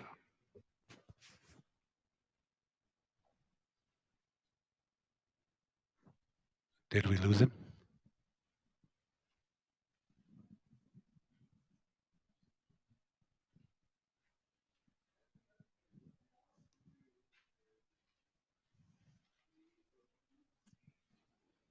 Technical people, did we lose him? He's done. He's Oh, done. he's done. Okay. We're going to have a song and then we're going to have a 10-minute break. You know, I just wanted to suggest something that just to think about. And all of the, when we're starting to come to realize who we are recovering from the wars. We're starting to find our children. We're starting to find our culture, reestablish our language. So we're really starting to recover from what the wars have taken a toll upon us. And so I think this is a good time that we need to understand that aspect of that. So with that, Also, road report. uh, Phil wants to say that we're going to extend the conference. There's the road weather report is that there's a lot of inaccessible places to go when you go back home. So we just wanted to let you know the roads are closed, places to get home are closed. So you know, want you to think about that. Be safe. The roads are inaccessible at Chichago Rosebud, so if you can, you might have to stay an extra night or make arrangements, make plans. There's no way to get home yet. Oh, turn that on for him over there. I'd like to, this is me, Orville Looking Horse, and I want to, we've been doing a lot of rides on horseback. Right now, the riders are coming from North Dakota to Wounded Knee. They started, and that's why the 30 Dakota ride is going on right now. But we've been doing a lot of work, historic work with a lot of places that are not recognized by the military, or there's a lot of massacres that took place that they wiped out our people all across the border, and there's a lot. And I told that different people or different places that genocide is still happening, and we live on reservations.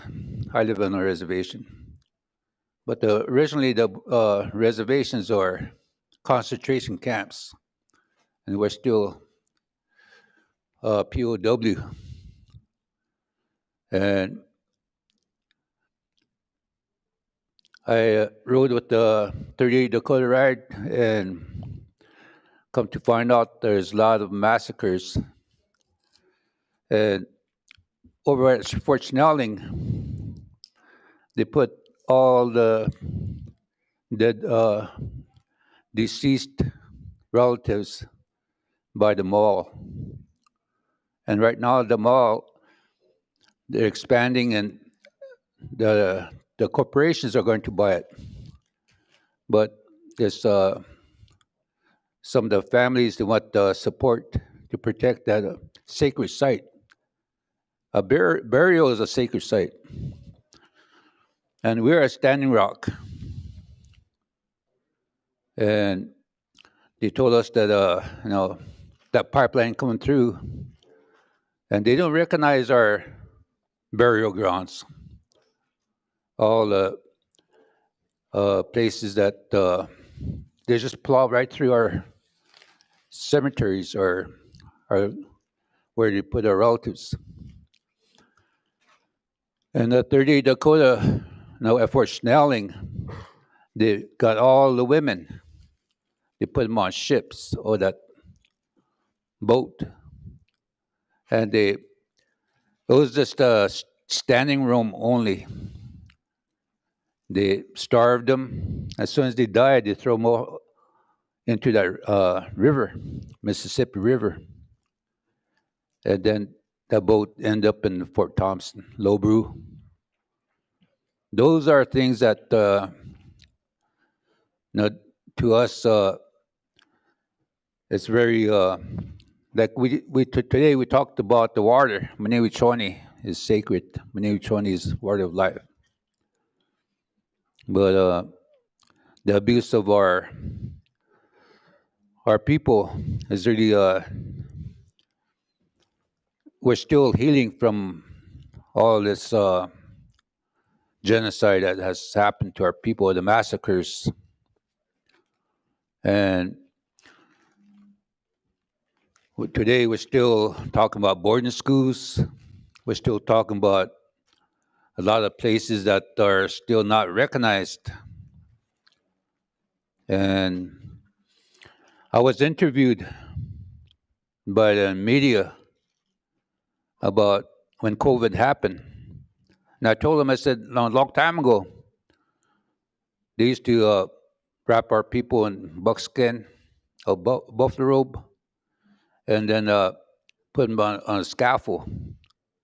On the fourth day, they burn it. Whatever they belongs, they have, even a horse. And we don't leave nothing behind. But still, it's a cemetery. It's a marking on that hill, sacred hill. And when I was young, the elders said, every hill is sacred to our people. Baha na wakha. Cha duktekte heche oyate hena iyo kina heche makochi kile el okoyapi, yung el makashinonkiapi. Chake hena kiksuya po na wota ki nitaki il hank eha wichoya kikta na taaku gash na baha na duktekte woche ke kakapina na wakha. Chake apetukile hechakse na unjipina ha okshikshe yontipina ha lila washichu wofkile lila unshia unzapilo midakapi washitu. Oh, okay, you guys.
10-minute break.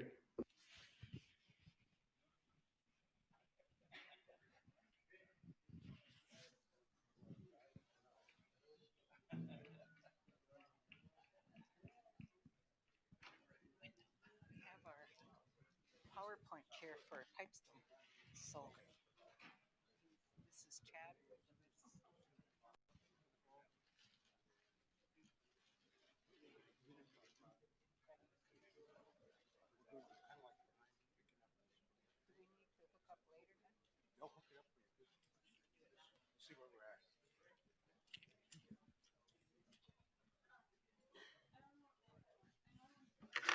superintendent's on the line right now from Pipestone, so we'll just tell her to wait. Okay, yeah, so that would be Chicky, then Damien, leader charge, then He's over at Billy Mills right now. okay, then there'll be Sichungu Climate, Chris Resden, Rendez, and then Reservation Water Quality is. Oh, that's a long time now. So yeah, you guys are about at 1 o'clock, but I'm gonna be moving these things around. They're not up yet. We still got. I know that he's going through it. So Yeah. There's 4 behind me. you right after lunch. 1, 2. There's 2 in front of you. 2 in front? Yeah. Which one's in front of me? We have the Chichongo Climate Center, Chris Resendez, then Alicia Swimmer with the Reservation Water Quality. That's 2. Oh, and Dr. Robertson. Yeah. But I'll be moving them really close. Okay. So we should. Shorter. You can. It'll look at here. Yeah, this is it right. She's the superintendent on the line, so maybe we better tell her. Okay.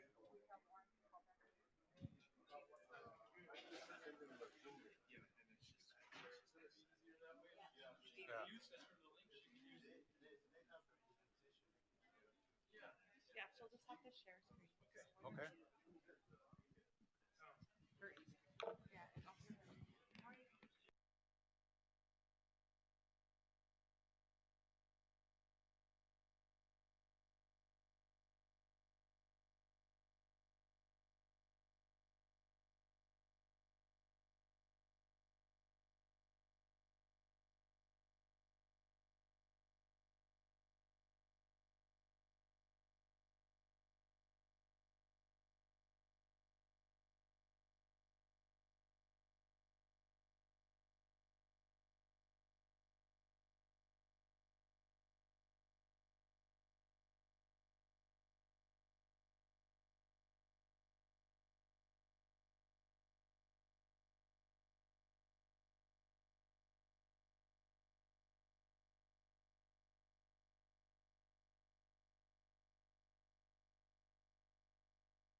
Lauren, can you hear us? Yes. Can you test? Where'd she go? See, I think everything seems to be coming Okay. through okay. Is this working on your end? Okay, we can hear you.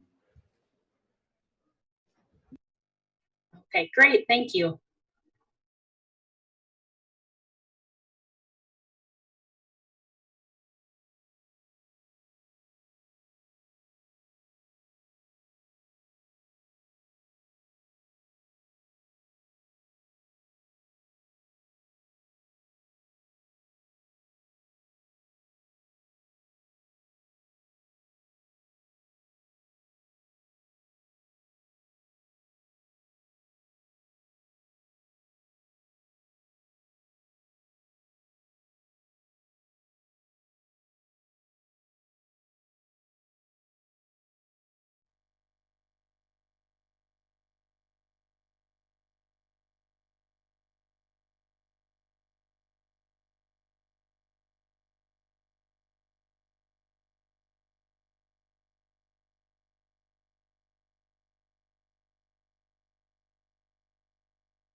Did someone ask for a easel?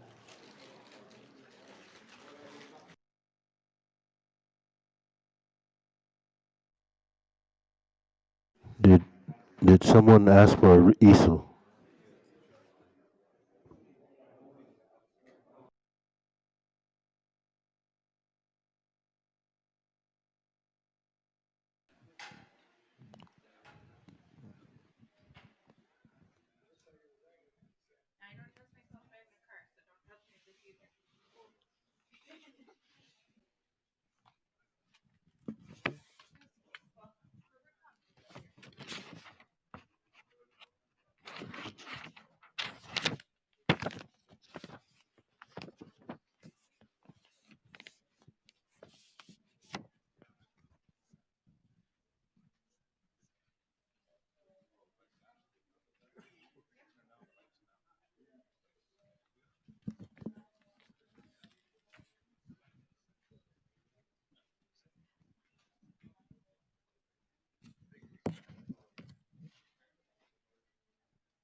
Is it Damien, right? Damien? Damon? Joseph. Joseph Robertson? What's they got you as Damien leader charge? 9:30. 9:30 today. Okay, okay, Dr. Joseph Robertson.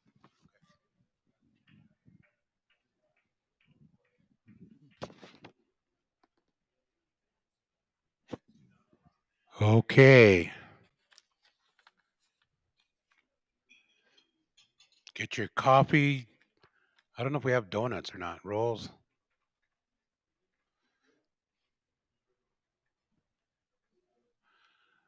Again, I just wanted to say that our young people are starting to really get involved in a lot of technical and making and developing a narrative. And so it takes a lot of us that are older need to support them as they would say in legal terms, punch a hole in the corporate veil and start to describe from our perspective of what's going on. And this is really good when young people take the initiative to start doing a lot of their own research. We need to support them even more so.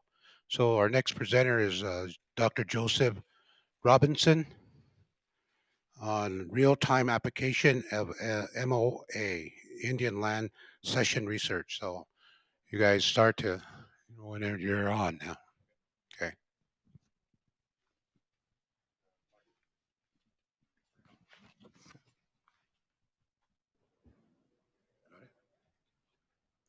Good morning. Nope, I'm good.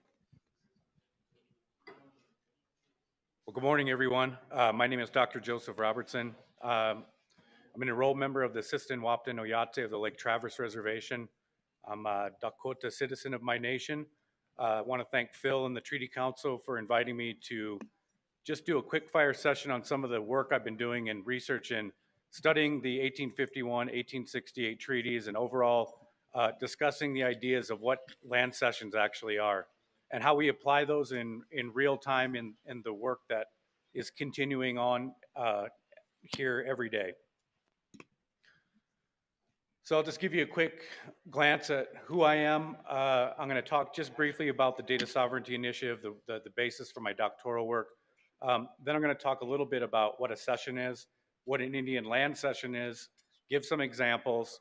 We'll just do some recap of that, and then I'm going to show and kind of discuss a little bit about how do we discuss whether or not something is everything a land session or not. And then I'm going to just show you briefly a little bit about how the technology and the young folks that we are speaking about are engineering these solutions that are highly technical and help us visualize these treaties. So, like I said, I'm an enrolled member of the Sistin-Waptin Oyate of Lake Traverse Reservation. I'm the founder and chief data scientist of Mato Hitika Analytics LLC. I'm a data science company working on smart solutions for tribal communities. I always want to start with just a land acknowledgement of the people here, if the people aren't familiar with the reservation system here. I've developed a series of maps to just help everybody understand there are 9 reservations here in the state of South Dakota. I am from the Lake Traverse Reservation. I'm enrolled at the old agency district. And so the 7 counts, historically the Native Americans that comprised the Great Sioux Nation consisted of 3 divisions of the Oceti Sakowin people, the 7 council fires are the 3 major Oyates of the Dakota, Lakota, and Nakota people. Dr. Robertson, could you explain why that reservation is in that way that it's set up in that triangle? Okay, the way that the Lake Traverse Reservation was set up was actually a series of 2 sets of treaties. In 1851, the Treaty of Traverse des Sioux and the Treaty of Mendota formed the eastern boundary of this reservation. Then in 1867, another treaty was negotiated through Gabriel Renville, in which there was a land cession done on the North Dakota and South Dakota side that cut out another land cession onto which the Lake Traverse Reservation was one permanent homeland that was set up for the Sistin-Waptin people, and the Spirit Lake Reservation was also one of them. Here's some of the work I've been doing with training different communities about learning about how to draw their own land sessions. So this was a land session training session that I did up at Turtle Mountain just a few months ago with the people up there. And so you can see at the bottom, those are the Royce maps from the late 1800s. And so just broadly giving educational opportunities for our community members to learn about all these land sessions and the work that we're doing. This is another land session I did to look at the Sistin-Waptin Traverse des Sioux Treaty. These are the land cessions that consist of the Minnesota land cessions. With another group that I'm working with, we explored some of the land cessions of the lands of the Chippewa and the Wisconsin and Minnesota land cessions. And so you can see all of these different types of land cessions span the entire country. You know, and speaking of working with the young people, I've been working with the Native students in Sioux Falls, where I currently live, and they've been developing their own land acknowledgements at their their high schools there. And so they have been helping the school understand whose land is the school on. Here, this is a Lincoln High School land cession that part of these land cessions where Lincoln High School sits on the land of the Siston Wahpeton bands. Whittier Middle School here in Sioux Falls also is doing a 100-year celebration, so they asked me to commission a land acknowledgement for their school, and that school sits on the title lands of Session 410 of the Ahunktuam people. I just want to briefly talk a little bit about my doctoral work. I created a framework called the Data Sovereignty Initiative, and to create a collection of methods and concepts to responsibly bridge science and culture. Since we're short on time, I'm just going to go over just a few of the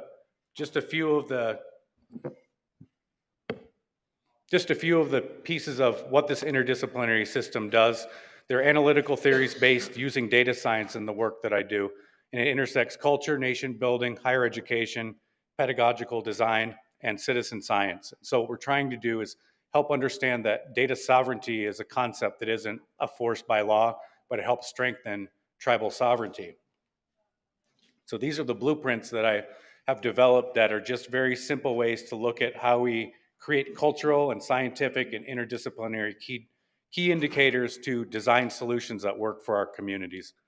And again, these cultural and scientific key indicators are all mutually exclusive. And so it's a way for us to leverage citizen science to teach our young people how to apply these scientific ideas.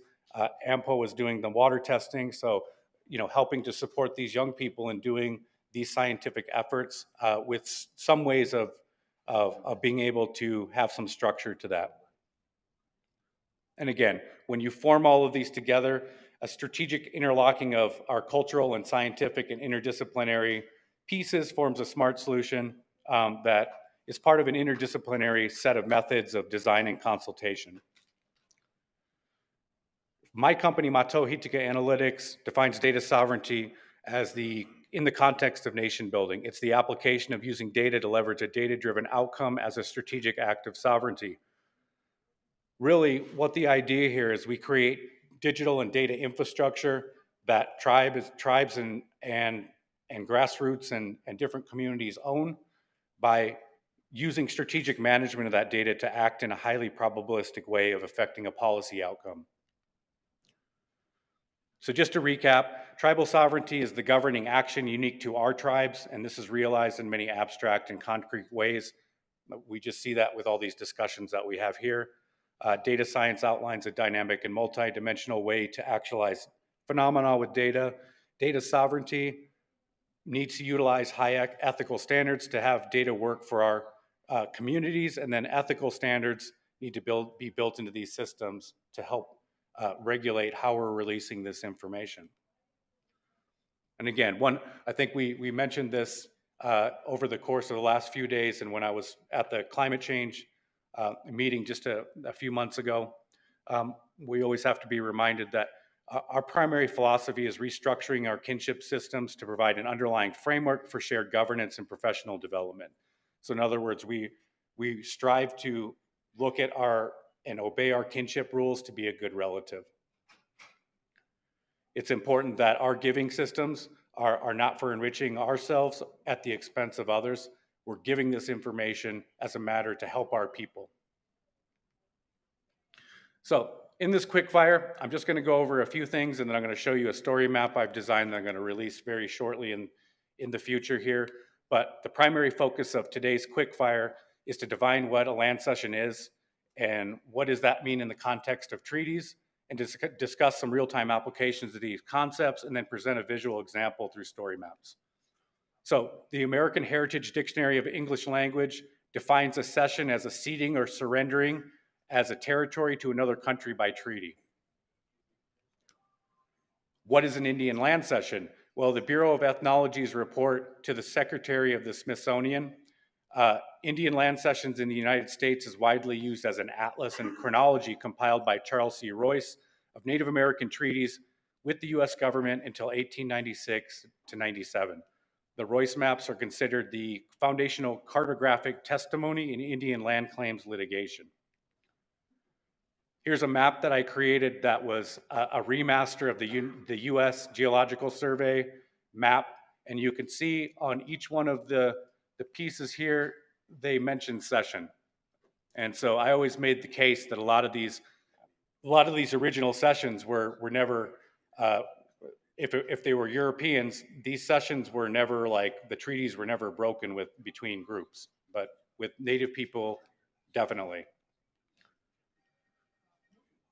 This is a picture of the Royce map, part of the Royce map compilation. This is one of the very first sessions that was ever done. The green down on the left, on the lower left, was the very first session done with the 6 nations of New York.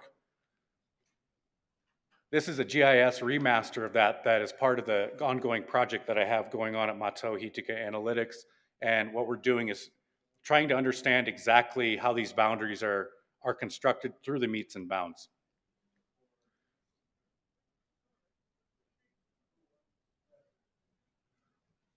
This map right here, as you can see, is in the center, and you can see kind of the formation of the 1851 treaty there by some of the boundaries in there, if you recognize what the 1851 boundaries look like. This is a geoprocessed image in GIS of the actual maps that Royce drew in the 17 to 1800s. This is the modern equivalent of the land cessions after I've researched and went through all the meets and bounds to design and put together all the land cessions, how they are, because it's very problematic. Just the drawings don't actually tell the entire story. This image right here on the very right side, there's this little piece called I call it the contested treaty revisionist area, and it's part of this Royce line that has always been a question of mine when we've been looking at the actual treaties of the 1851 treaty and the boundaries. So this is the current remaster and the current iteration I have of the research to help us through our indigenous perspective look at what are the boundaries of the treaty look like, and so we can study that. Conversely, if you understand the 1851 treaty, then you're going to understand the 1868. This is the carve out of the 1851, the Seward, the Dakota part of the 1851 treaty, then was part of the Fort Laramie Treaty of 1868. So been remastering all this in GIS to help our communities better understand through education what these things look like. Dr. Robertson, could you back up a little bit? Yes. Mitake the makoche wa aka walk le helchuka opta if you can back up to the other slide, that Royce map, you see it in the bottom there, that straight line there. The original 1851 treaty boundaries takes us from the Missouri River to the Missouri River and to the East Bank. So back when the treaties were written, these maps were not, part of that treaty. So what you're going to find is that this contested treaty revisionist area there that he has, that was the original 1851 boundaries. So somewhere along the line, that was supposed to be our territory, but somewhere afterwards, another treaty was made to take that and give it to another tribe. So originally, that was ours. So, like I said, these maps were made sometime after the treaties were made. So this is something that we need to pay close attention to, and someday we would have to ask the Secretary of Interior to take a look at this, because there's another violation, a treaty violation there. Thank you. I think it's also interesting to add that in the ledger of the schedule of land sessions, there actually are footnotes that are represented. Let's say in 1851, there are footnotes that actually take other decisions that were in the 1880s, and he writes revisionist history that's forward in time at the time of when they wrote and had the meets and bounds or the treaty language. So you're right that those those revisionist things are actually in the documents, and that's something that I'm actually still working on. But yes, there's lots of evidence that a lot of these areas, there's overlap, and they actually seeded it many times over, so they overlap, and so some of it doesn't make a whole lot of sense. And I'll show you a couple of things here as a result. But what I wanted to do, I've only got a few more slides and a little bit of time, so I just want to quickly get through. This is just the Treaty of Fort Laramie of 1851. I just always want to have everybody take a look at it because, again, you have to study the language directly to understand how this whole treaty came about and what did it do for our people at some point when all this revisionist history started taking place. And again, I always think it's amazing that the X's down here at the bottom with all the signatories, that many of our people didn't even know English. So they were just signing X as their name. But again, more importantly, there's just a recap of the two maps. Here's an example of what one of the maps looks like from the 1850. It should load here in a second. Again, from one of my previous discussions, again, here's part of one of the sessions in there from March 2nd of 1888, I think. It says, the latter becomes inoperable because of failure to obtain consent from the Sioux, but with the understanding it would be accepted. So the act to divide the portion of the Great Sioux Nation into separate reservations was really, I mean, they just wrote in there that we'd go along with it, but they didn't actually have consent. So it's really important to look at this language so we understand exactly that this is written right into the historical record. This is currently the map that I have of the 1851 areas that I've remastered, and I'm continuing to work on the entire United States. But it gives you a better perspective of understanding how do we break all these things down so we can better understand them. This is a map I've created of the three South Dakota and North Dakota maps that Royce drew. They're three separate ones. They represent three different time frames, and so they're very complicated. It's taken hundreds of hours of research and development to develop these boundaries because they were very, very hard to understand. And so you can understand why our people back then, when they signed them, maybe we didn't fully understand what they were because they were probably done. The language was put in there very difficult. Probably, perhaps it was intended that way. So if you break this map down into three component parts, so again, you're seeing that some of these drawings, okay, again, are different years and different, and it really is, if you look around, the purple boundary around here is the 1851 boundary. So what I wanted to just kind of highlight today is exactly what David and Dr. Ode in the last presentation for Village Earth with the settler casualties is looking at how do you overlay these sessions so we can actually see them and then study them. So again, if you look at each one of these the purple boundary around here, you can see that there are additional sessions within the original session. So what I wanted to do is that as the last part here is just the quick fire, is here's the 1851 boundaries, and you can see the tail there and the red line. Some of the work that David and I were doing prior to the Treaty Council meeting here was trying to understand what do the sessions look like outside of the 1851 boundaries. So there's a picture of all the numerous land sessions that happened after 1851. So to understand it, you have to understand it from when 1851 happened and then all the subsequent sessions that were done by executive orders. So to recap, a cession is defined as a relinquishment of territory by treaty. So it makes you wonder that after 1871, when they stopped making treaties, when Congress passed the law to not have treaties with tribes again, then what do you call a cession after 1871? Is it the theft of land? Is it a congressional action? The schedule of land sessions contains an examination of treaties, agreements, executive orders, acts of Congress referred to in the schedule, which follows will show that there are various methods of dealing with the Indians in regard to lands, and that these methods have not been entirely uniform. That comes right out of the Bureau of Ethnology's report. Thus, some land sessions sometimes relate to treaties, but land grabs disguised through legislation, structural racism, and then the settler colonial construct, or the doctrine of discovery, was maybe really the basis for all these things. And finally, the land cession is a loosely defined term that is often confused with other actions that may not actually necessarily be a cession. So just in this final part that I have, we're going to look at how we apply the land cessions to different projects that we're doing right now.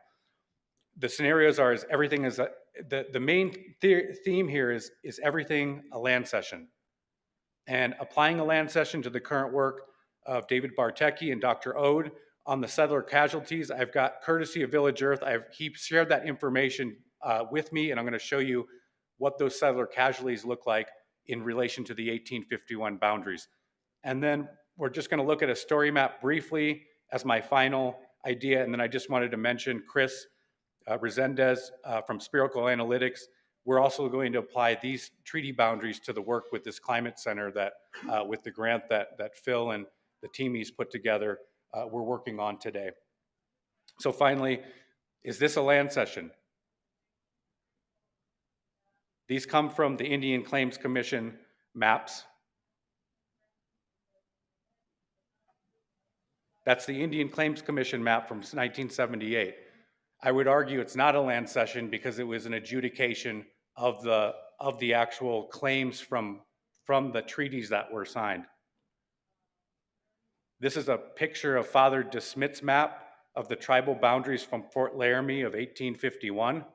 And you can see there's no tail down there on the bottom. This is the actual picture from the Custer State Park Fort Laramie Treaty like plaque. And you can see, look, that they acknowledge the tail in that. So which one is it? Is it the cutoff, or is it is that entire tail a treaty area? And so again, you have to understand that the Indian Claims Commission maps may or may not be a land cession. They're adjudicated Aboriginal title from the claims commissions back in the day. So here's that contested treaty area. Again, which is right? Is it the cutoff one, or is it the one on the Custer State map that the state put together?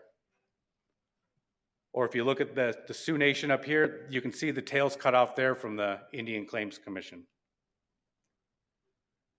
Finally, my last couple of slides just represent, you can see the Fort Laramie Treaty of 1851 and the settler casualties.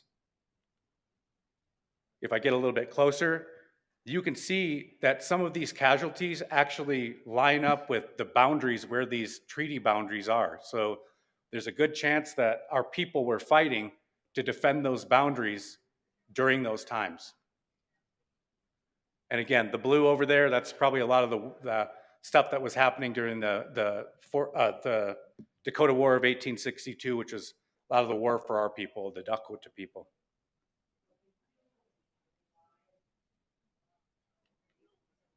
And then finally, I just was asking, does everything a land cession? A treaty is also a land cession. Okay, so the Fort Laramie Treaty of 1851 was a land cession. But so it's important to understand that when we talk about treaties, these are land cessions as well, because through a treaty, we're relinquishing land to another country by that definition. So my final thoughts is just applying Indian land cessions has untapped potential. Teaching, demonstrating, and supporting our next generation is paramount. So we never give up, we work hard and continue to learn. Collaboration and interdisciplinary work allows for real solutions to be realized. And if we don't acknowledge and honor our kinship systems to be good relatives, we can't move forward with this crucial community work.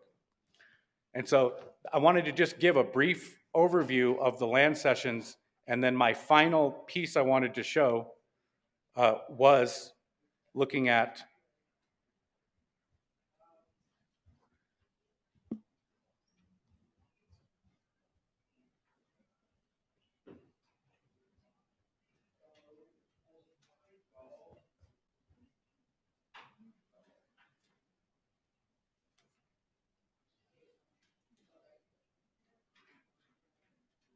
Phil's been asking for this for quite some time, and this is a story map that I'm going to publish very soon in the future that talks about the treaty making period.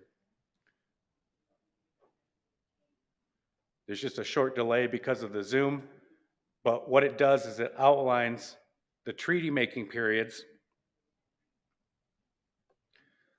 This is a way for us to look at, you'll be able to interact with this online, but essentially what you can do is you can look at the overlay between where the reservation system is and where the 1851 boundaries are and where the current reservations are.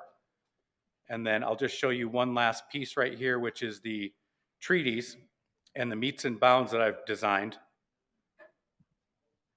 to help us understand each one of the meets and bounds. So I've numbered each one and put it geographically into these articles here. And so it will zoom into each one of those and then you can see each one. So for instance, commencing on the mouth of the White River on the Missouri River. And then the next one is then in a southwesterly direction to the forks of the Platte River. And the map will follow each one of those meets and bounds. And I've done that for every single nation in the 1851 that's in this story map. So when it's officially released, I'll release it to Phil to get out to everybody. And so that's really the direct work that I've been doing with the land sessions. So thank you very much for your time, and I'll hand back. Thank you. Okay. Justin. Can we make a comment? Dr. Robertson, can you tie this into back in the early 2000s, Russell and all them guys were meeting, Nachao Kolakachir were meeting at Crazy Horse School. There was a white-haired guy there. His name was Danny Sheehan. And from that time on, Nachao Kolakachir started the Lakota People's Law Project. But he asked me, he said, why don't you look at all these federal laws and treaties and ordinances, accords, everything that affects us, your people here. So I come up with a document, I call it the historical accounting of the Titwan at the allodial title holders. And 1851, when it was supposed to go to 1901, 50 years. So if you look at the history, because I see exactly, I got some of that information you're putting up there. I went through some of that too. But from 1851 to 1871, another bad period, all illegal activities. So these old dealers said from 1871 to now, everything's illegal. The 1887 and the 1889, that from the 104th to the 103rd, when they passed that 1889, it took us to the 102nd parallel on our west. So if you go into the Cheyenne River Reservation, that's the 102nd. And right now we need to tie in, like the oil spill at Keystone, the lithium, and it's called, in 1952, these old dealers, they brought something out on our resources in these lands, from the summit of the Bighorns to the East Bank. And on the resources alone, they set aside $3 trillion in 1952. But our tribal councils and our treaty councils, we need to sit down and look at this monetary agreement that these old dealers put in place. Because they did that for, we had very visionary people that could read your mind. They could remote view. Those are stories that we have, that our people had a way that they could remote view. So when you say that, when we met these Milahanska and them, and we didn't know I don't agree with that statement. Our people were far seeing, but from 1851, when it went to Congress, they made a motion for 25 years. So some voted yes, some voted no. 15 years, some yes, some no. 10 years, they all voted for it. So right there, they broke that. From 1851 to 1861, they set up an organic law, which created these 5 states. in 1861. At that time, they were calling it Dakota Territory. In 1862, they violated Dakota's treaty. They were starving you guys out. And, so everything from there, like these old dealers said, from 1871 on, is illegal. We have to believe that. So if we look at what their information is, and now we're getting our own data now, finally. Got to concentrate on our own data. And then this monetary agreement that we need to talk about, we have to talk about it. Tribal councils, when they bring this up, it's like a whole education process or something. Or I don't believe in that. We got to get this moving now because of what the current effects are happening above us. What these guys are doing in this place between Machbia and Maka, right in the center there. That has a lot of meaning, and they're threatening that right now with what they're doing, with what the Space Force and all these things they're doing, but they're using resources. So now they're going to go into electric cars, so now they're getting all this lithium out. We have a that's ours. But we're not sitting down and saying, "Let's 3 trillion they can do this." And yet we're arguing and fighting over, $100 million, which is nothing. $4 million, when you can comprehend this, it's like what you're saying when you put these maps together. But on our side, it's illegal what they've done, even the war.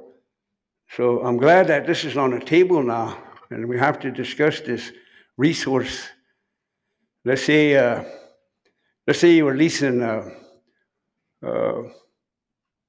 500,000 acres at $5 an acre, and you have 52 years or 150 years, and then you add 200% inflation on that. That's just a real scenario, that on the Cheyenne River, it's 700,000 acres. It's called Secretary of Restoration Order, Deb Holland. And there's some in Oglala too. So this restoration land, 700,000 acres, that's all she's like, you have to come. As they're calling it the poorest counties in America where we live. We have to turn that around. That's what I've been working on since I worked with the Nachao Kolakich from 98. When I ata uta Kiglap, Makawich when I used to, but this is still here for us, and the young people need to pick this up because that's going to be our last hope. If we can't pull together, unity, pull together, we're doing a great disservice to the planet because the Lakota can save us more time. What these old dealers set aside, it could give us a little more time. If we don't do this, then the way out there, we're going to go down with the United States. Why would my father say that to me? He passed in 98. So we have to do these things as the original title holder, allodial title holders. Wakantaka, Ta, Hochoka, Ta, and we're just part of that. Even up to the Machbia, Maka. So it's really something that we need to educate the councils on, and we really need to get everybody to unite. Lila, some of them, it's just like they don't want to, they just have decolonize, or what Andy presented. That's hitting it right on the head. That we're in a system that was made to Utagni the Lakota. And these IRA systems, they're not ours. Born dictate. That's what these old leaders say. Born dictate on the Lakotas. So when you bring these things out, what these old guys said, some get offended. They shouldn't get offended. They should try to understand what's behind this, what's under this, what's on this, and what belongs to the next generation. So we're in a time now, critical time now. And I'm hoping that this is real good information we really need to pull together on this makuche and the resources, because we're the one that determined that, what that amount's gonna be. And then we have to understand that there's been scams set up like this 1913 Federal Reserve Act, which involves the International Monetary Fund, World Bank, but that's really, it says Federal Reserve, but it's just the chair is the federal, the guy that's on it right now. It's just the international and banking cartel. No different than these drug cartels. They use usury. That's a scam. Money from nowhere. And that's why they're 30 trillion or something in debt. We would actually restore the US Treasury if we do this. You know, take it away from these guys that are creating these wars and destroying this planet, land, air, water, life. That's what it's all about. And I'm hoping that we can tie in the congressional acts, like what I just mentioned. They voted for that 10 years. That was what my research did. And I said, man, that's illegal, you know. The Lakotas agreed to 1901, 50 years. So it's been forked tongue ever since.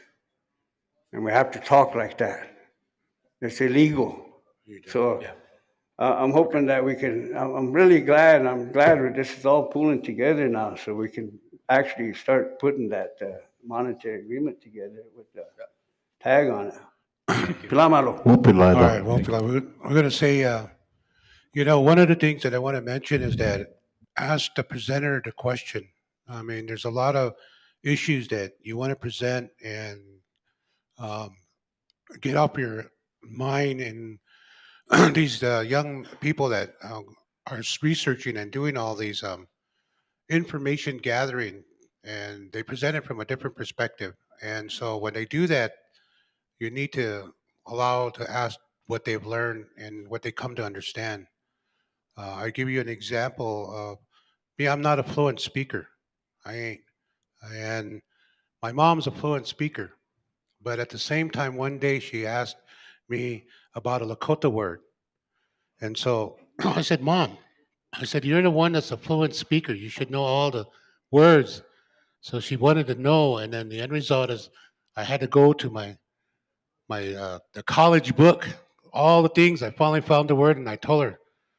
And so when she found the word, oh, yeah, that's what it meant. So when she spoke in front of a group, she said, you know, I was really thinking about this word and it came to me and I understood it. But she never gave me credit for it, but that's okay.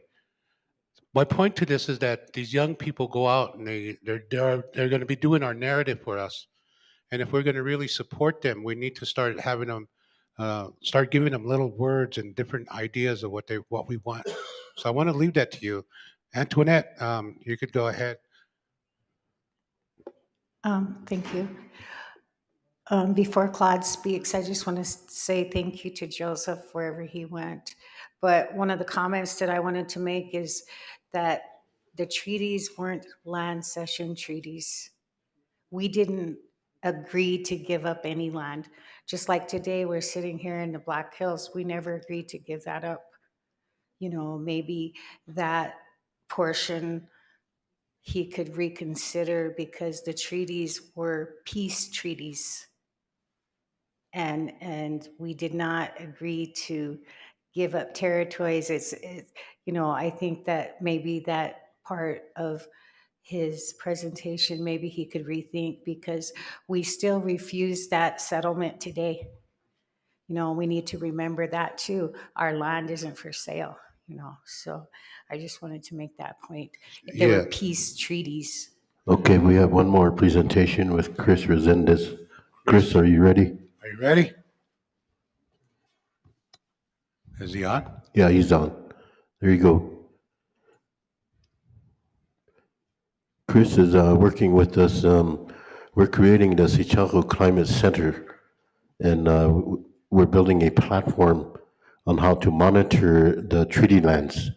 So you got to take a look at this. Thank you.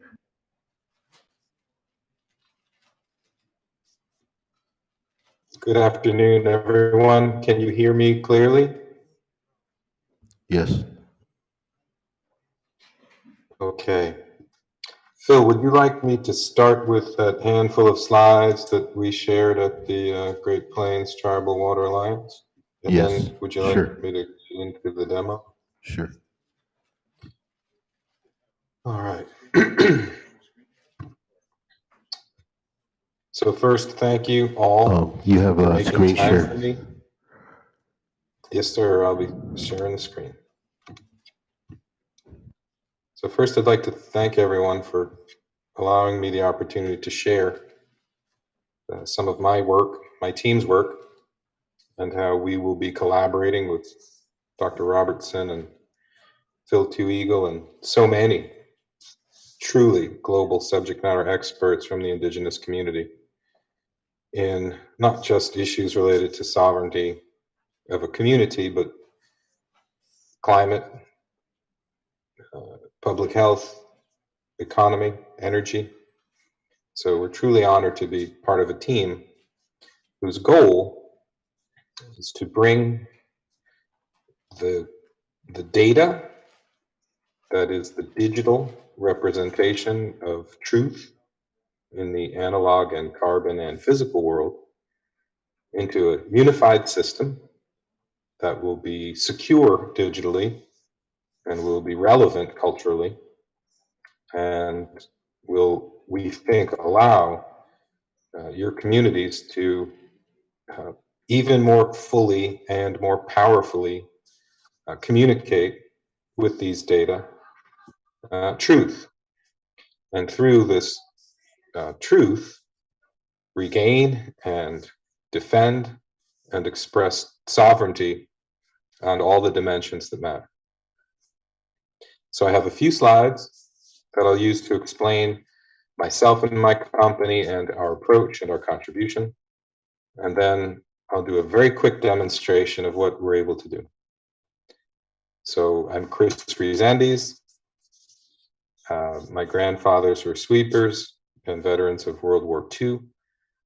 My grandmothers were both among the strongest women in their communities, either in textile mills or at home and in the community. And for the past 30 years, I have been trying to find ways to bring these digital technologies into all communities that need to have data sovereignty and digital sovereignty in order to have other forms of sovereignty. And so the company is called Context Labs. The division of the company that we'll be working through is called Spherical Analytics. It's an intentional name. The Earth is a sphere. What we try to do is bring data about the Earth into power, where decisions are made, because we believe that we have great risk to our people, great risk to the planet, and that one of the key ways to help mitigate and manage and then reverse that risk is to bring these truth about the physical world into the rooms where these decisions are going to be made. And most specifically, on behalf of this emerging partnership with your communities, ensure that Indigenous communities, as they're in these rooms where these decisions need to be made, that you have as much digital power and data integrity as anyone else in the room. So what do we do? There's a term that is used a lot today called digital twin. And you started to see with Dr. Robertson his creation of the digital twin of these boundaries based on these treaties, some of which may be valid and some of which may not be. What you saw Dr. Robertson do is a brilliant and powerful example of digital twinning. From oral history through written history, with other sources of data, you saw Dr. Robertson pull multiple sources and test them and retest them through multiple methods to present to you these different views of the facts, such as they are presented. Before that, you saw another presenter, I think it was David, do the same.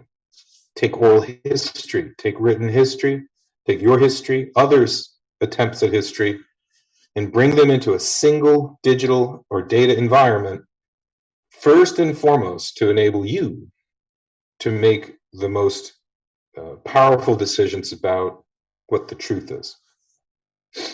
Our software does this using all kinds of math that make sure that the data can never be unintentionally corrupted. It will never become misinformation.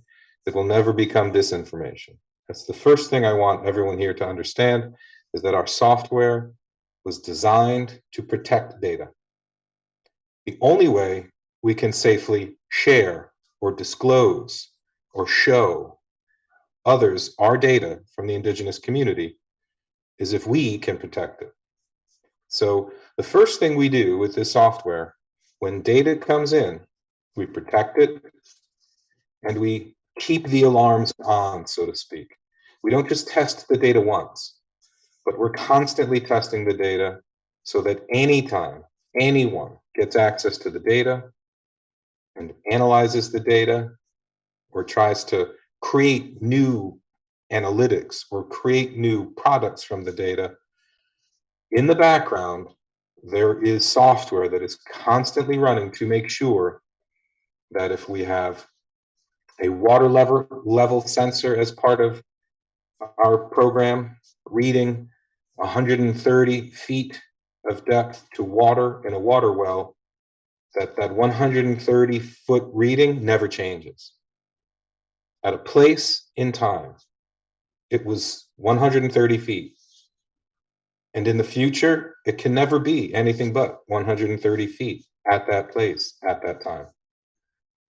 And so the first part is making sure that any data that matters can come in, and that all the data that matters can remain safe, and then only the data that you choose to disclose, to share, to use is revealed. It is about data sovereignty.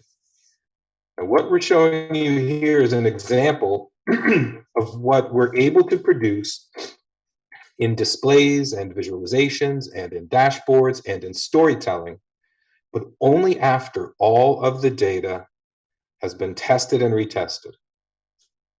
And so there's a whole part of this system I'm not going to show, which is all about math and all kinds of other big technical terms, cryptography and cybersecurity, and all kinds of different deep math that Dr. Roberts knows that I don't. And then we get to tell stories. And I just want to point you here to this menu, because when we build this version of our software, it will be only exactly as your team designs it. We will talk about multiple boundaries. We'll talk about different natural assets or infrastructure or industrial assets. And we'll talk about all kinds of satellite data that we can bring in, or sensor data that we can bring in, or social history data that we can bring in. We'll build multiple layers of data sets, and then we'll give the user the ability to turn these data sets on or off so that they can tell the stories that they need to tell with data that comes from anywhere that matters, but only the data that is true. And I'll show you a little bit of a demonstration of that in a minute. How we do this is first and foremost by making sure that we can take any data that matters in. Can't be limited digitally to only certain sets of data, because the truths that we need to resurface and to test and to preserve and to challenge may come from sources that are not familiar to the current technology, political, or economic spheres. So wherever the data comes from, we will find a way to accept it. The second thing is, and this might look a little small, I'll try and bring this up, is that when we talk about testing, we are constantly testing the data. We may, some of you in this room, as subject matter experts in certain parts of these work products, you could become part of the experts who look at this data and either sign on that you believe it's correct or you send in a correction. And that becomes part of the record. Last but not least, we do know that when it comes to climate, in a climate center, we're going to have to look at all of the different sensor data or digital input categories, from satellite through airborne, drones, remote terrestrial, or sensors that are on towers. And then whatever sensors exist or might exist in or on your lands. So I want to be very clear about this. The oral history, the social history, the living history is critical. However, when it comes to climate and it comes to the environment, we're going to have to be very quick and very careful and very specific about making sure that we have the sensor data as well. As I was taught one day by Chief Krogost, he doesn't need this data. Lakota men know where the water is. Lakota women know if the water's clean. He doesn't need these sensors. He doesn't need this data, but my people do. He couldn't have been more correct. Too many financial markets, too many commercial markets, too many of the adversaries or the partners cannot make decisions without data. And so we believe in order for your people to regain and capture and defend your sovereignty, you need to have some of this data as well. So this sensor data categories will be a big part of what we add to your current history, knowledge, and wisdom. Why should you trust us? Or why should you trust this platform? Why does Dr. Robertson? Why does Phil Two Eagle? Why does Doug Krogost? Why do others? Because the tools that we use to protect your data is the same tooling that some of the United States federal national security teams use to protect their data. There are only 35 companies in the United States that have special status with the National Institute of Standards and Technology, the National Cybersecurity Center of Excellence. We are one of them. We don't work for what's called the kinetic parts of the federal government. We work for the scientific parts. We work for the infrastructure parts. But I want to be very clear about this. And you can see some of the labs that we've worked with and some of the groups.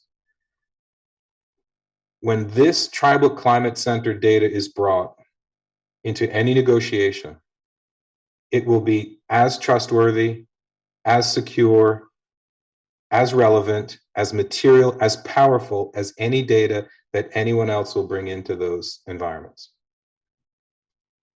This tribal climate center will have the strongest, the best, the most powerful and relevant climate data available on the planet, and it will be under your control. So with that quick intro, I can either take questions or I can now shift and show you a very quick demonstration of what's possible.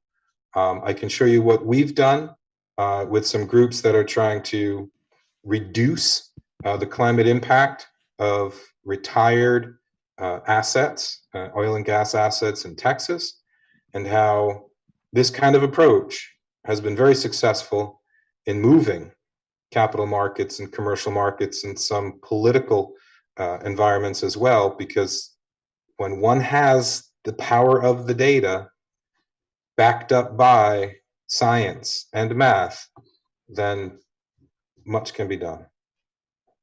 So Phil, do you want to check the room for questions or comments? Any questions?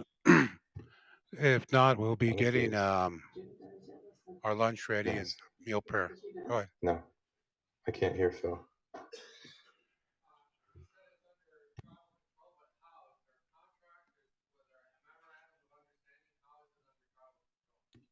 I cannot hear the room. He asked if it was under tribal control. How? You give him a mic. Sorry. Yeah, I'm wondering, you said it's under tribal control, but how? Is it by contract? Is it by treaty? Is it by memorandum of understanding? How is it under tribal control? Well, we are prepared to support whatever kind of agreements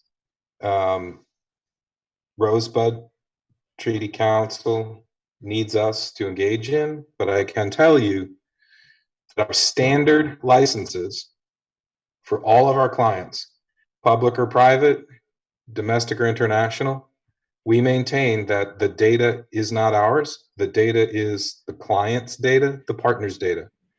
We don't have rights. My company doesn't have rights to take your data and process it or reprocess it or package it or repackage it. That is not our business. So we maintain in all of our standard documents, our software licensing agreements, our professional services agreements, our maintenance and support agreements. All of our agreements stipulate explicitly that in this case, Rosebud Tribal Climate Center data is and will always be Rosebud Tribal Climate Center data. And if we need to sign supplemental agreements, we're prepared to do that. Okay. You guys all look hungry. Chris, did you see the presentation from Umpo Jensen earlier? I did. I saw lots of the presentations earlier. I'm just not exactly sure which one that one might have been. She did the testing for mercury and what was the other? Uranium on the Black Hills. I think Yes, I her saw some of project that. could go easily onto this system. Yes, it is absolutely all. One of the most powerful things that we're going to do is take data that is currently under the control of the tribal communities, and this becomes the safe place for that data to be brought together.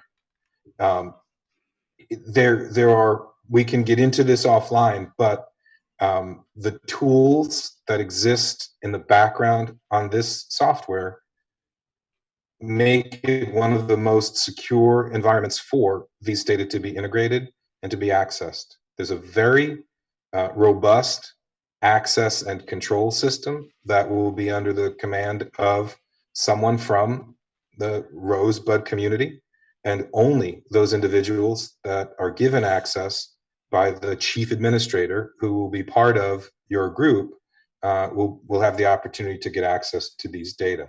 And so the existing work done by the existing scientific community and by all of your innovators, this is perhaps one of the safest, if not the safest, places for these data to be integrated. So did you have a demo already? I'm happy to do a very quick demo if you'd like me to do that, okay. sir. Okay, so now folks, I'm going to show you a real quick demo that hopefully will give you a sense for some of the ways that this work gets expressed. Can you see a map here of Texas? Yes. Okay. So very quickly, folks, just to get you oriented, over here, this is where the data scientists from the Tribal Climate Center will be able to see all of the different data sets that have been brought in and how that data has been tested. In this case, what we're showing is a sample of 206 data sets, of which 88% have passed their surety test, meaning the data comes in and we'll work with the Tribal Climate Center team to say, how do you want to test the data to make sure that it's accurate and true? One way is to have the initial copy of the data come in. And that initial copy becomes the reference copy. And anytime any data comes in that relates to, say, these uranium pit tests, we will then look at the new data and compare it to the old data. And if it shouldn't have changed, but it did change, then it will fail. So one of the most important things that this process does is it makes it impossible for the historical record to be changed. It makes it impossible for your history to be erased or your history to be changed when it's put in this platform.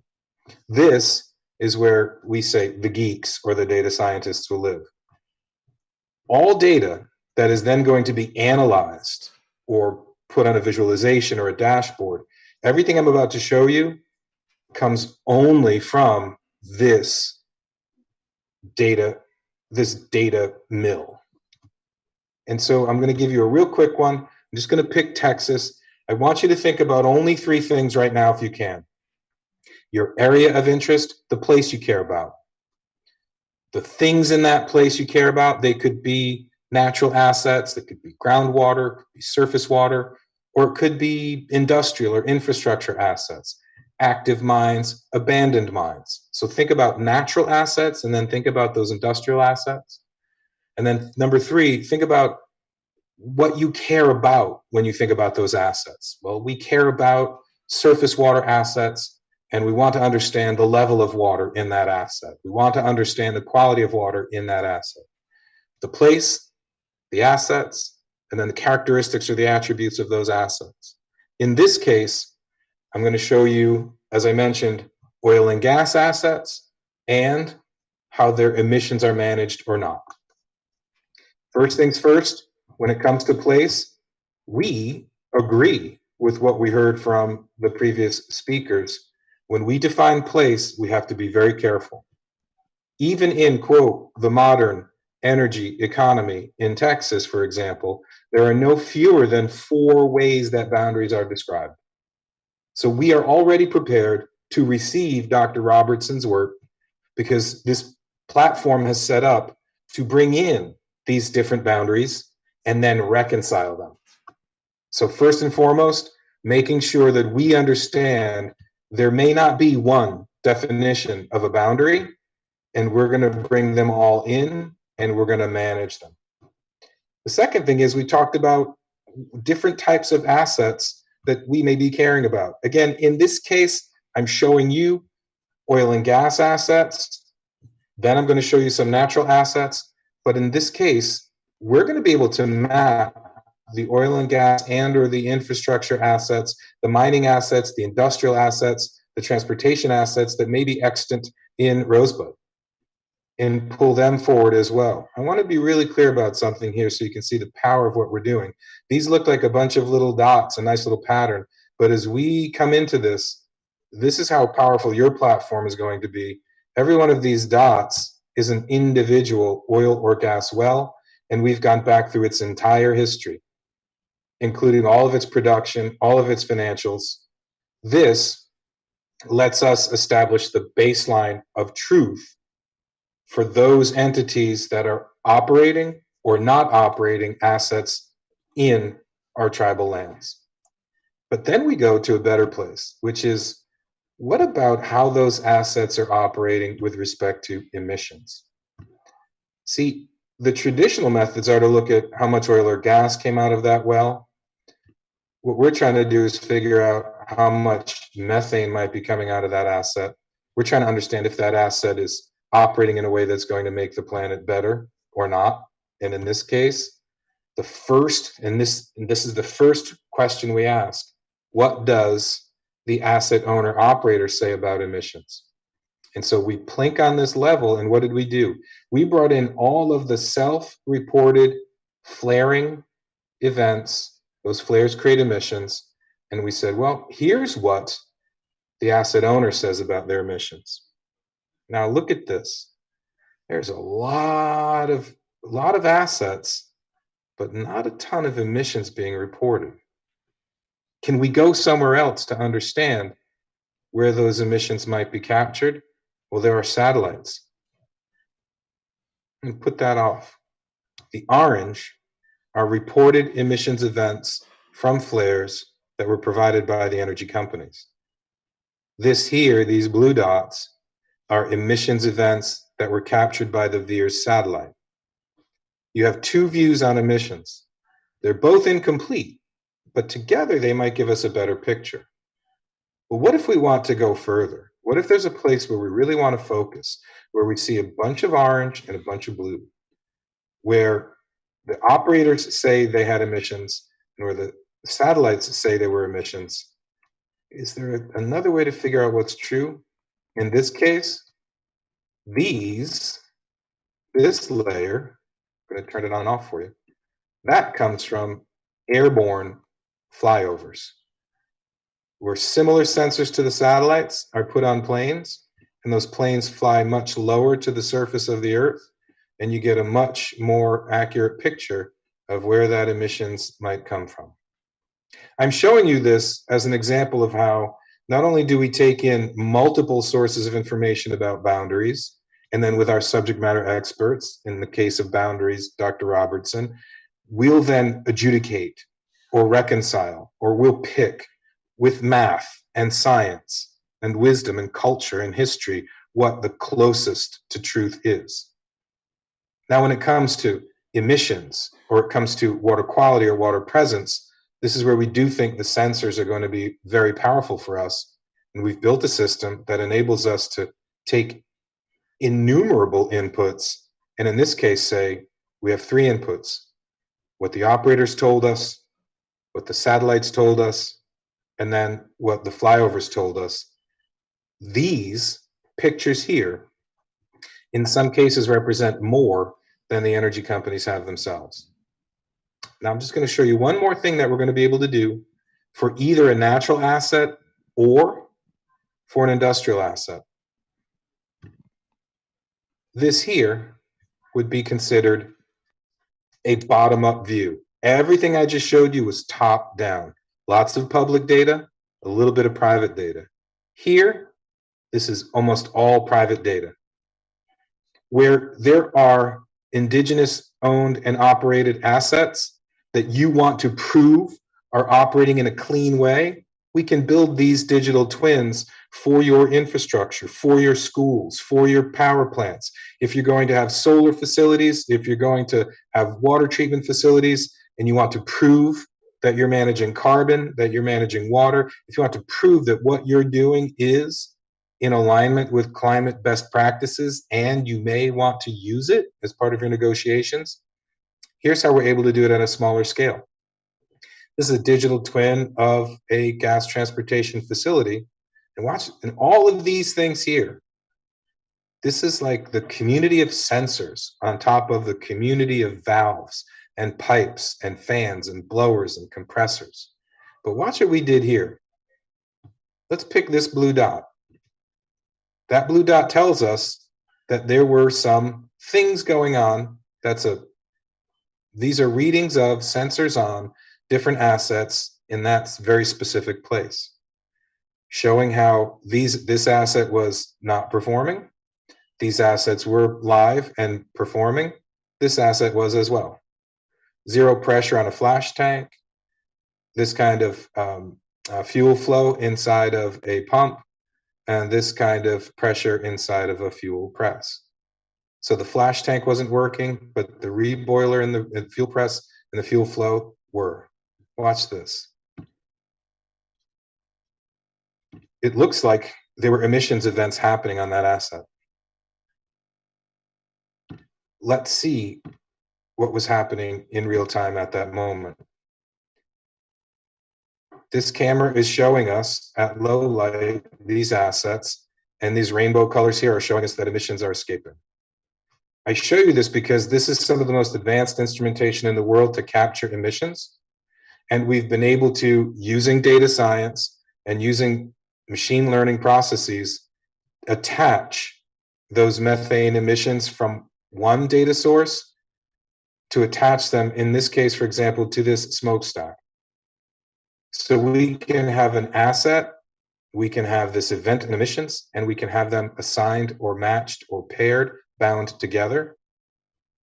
And this is proof that this emissions event is tied to this material asset. This can be used for compliance. It can be used for commercial reasons. It can be used for the community to negotiate. And we share this with you because today, not just in the United States, in South America, in parts of Europe, soon in parts of Africa, this software is being used with other indigenous communities and other local communities to protect and defend, and in many cases, to extend their rights, their sovereignty, so that they can protect their land, they can protect their people, they can protect their futures. And we're proud to make this available to the team at the Tribal Climate Center. We're thankful that Phil Two Eagle has invited us in, and we hope this makes sense. Thank you, Chris.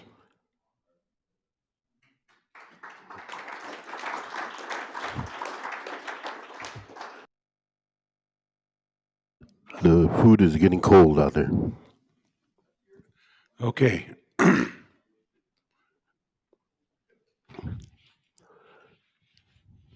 Any more questions?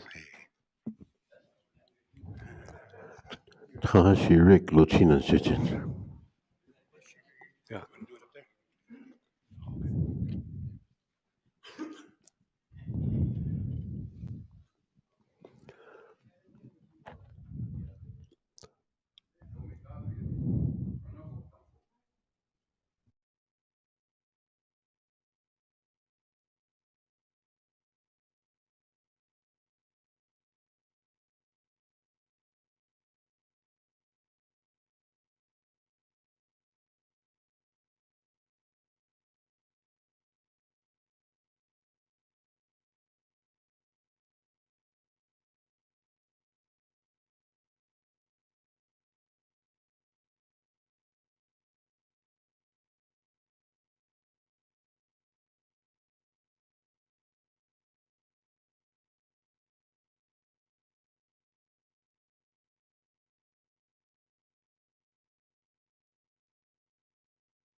We'll be starting again at 1 o'clock.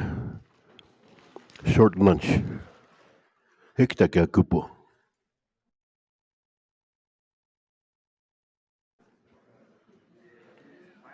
Tahashi Rick Ihakabiapo.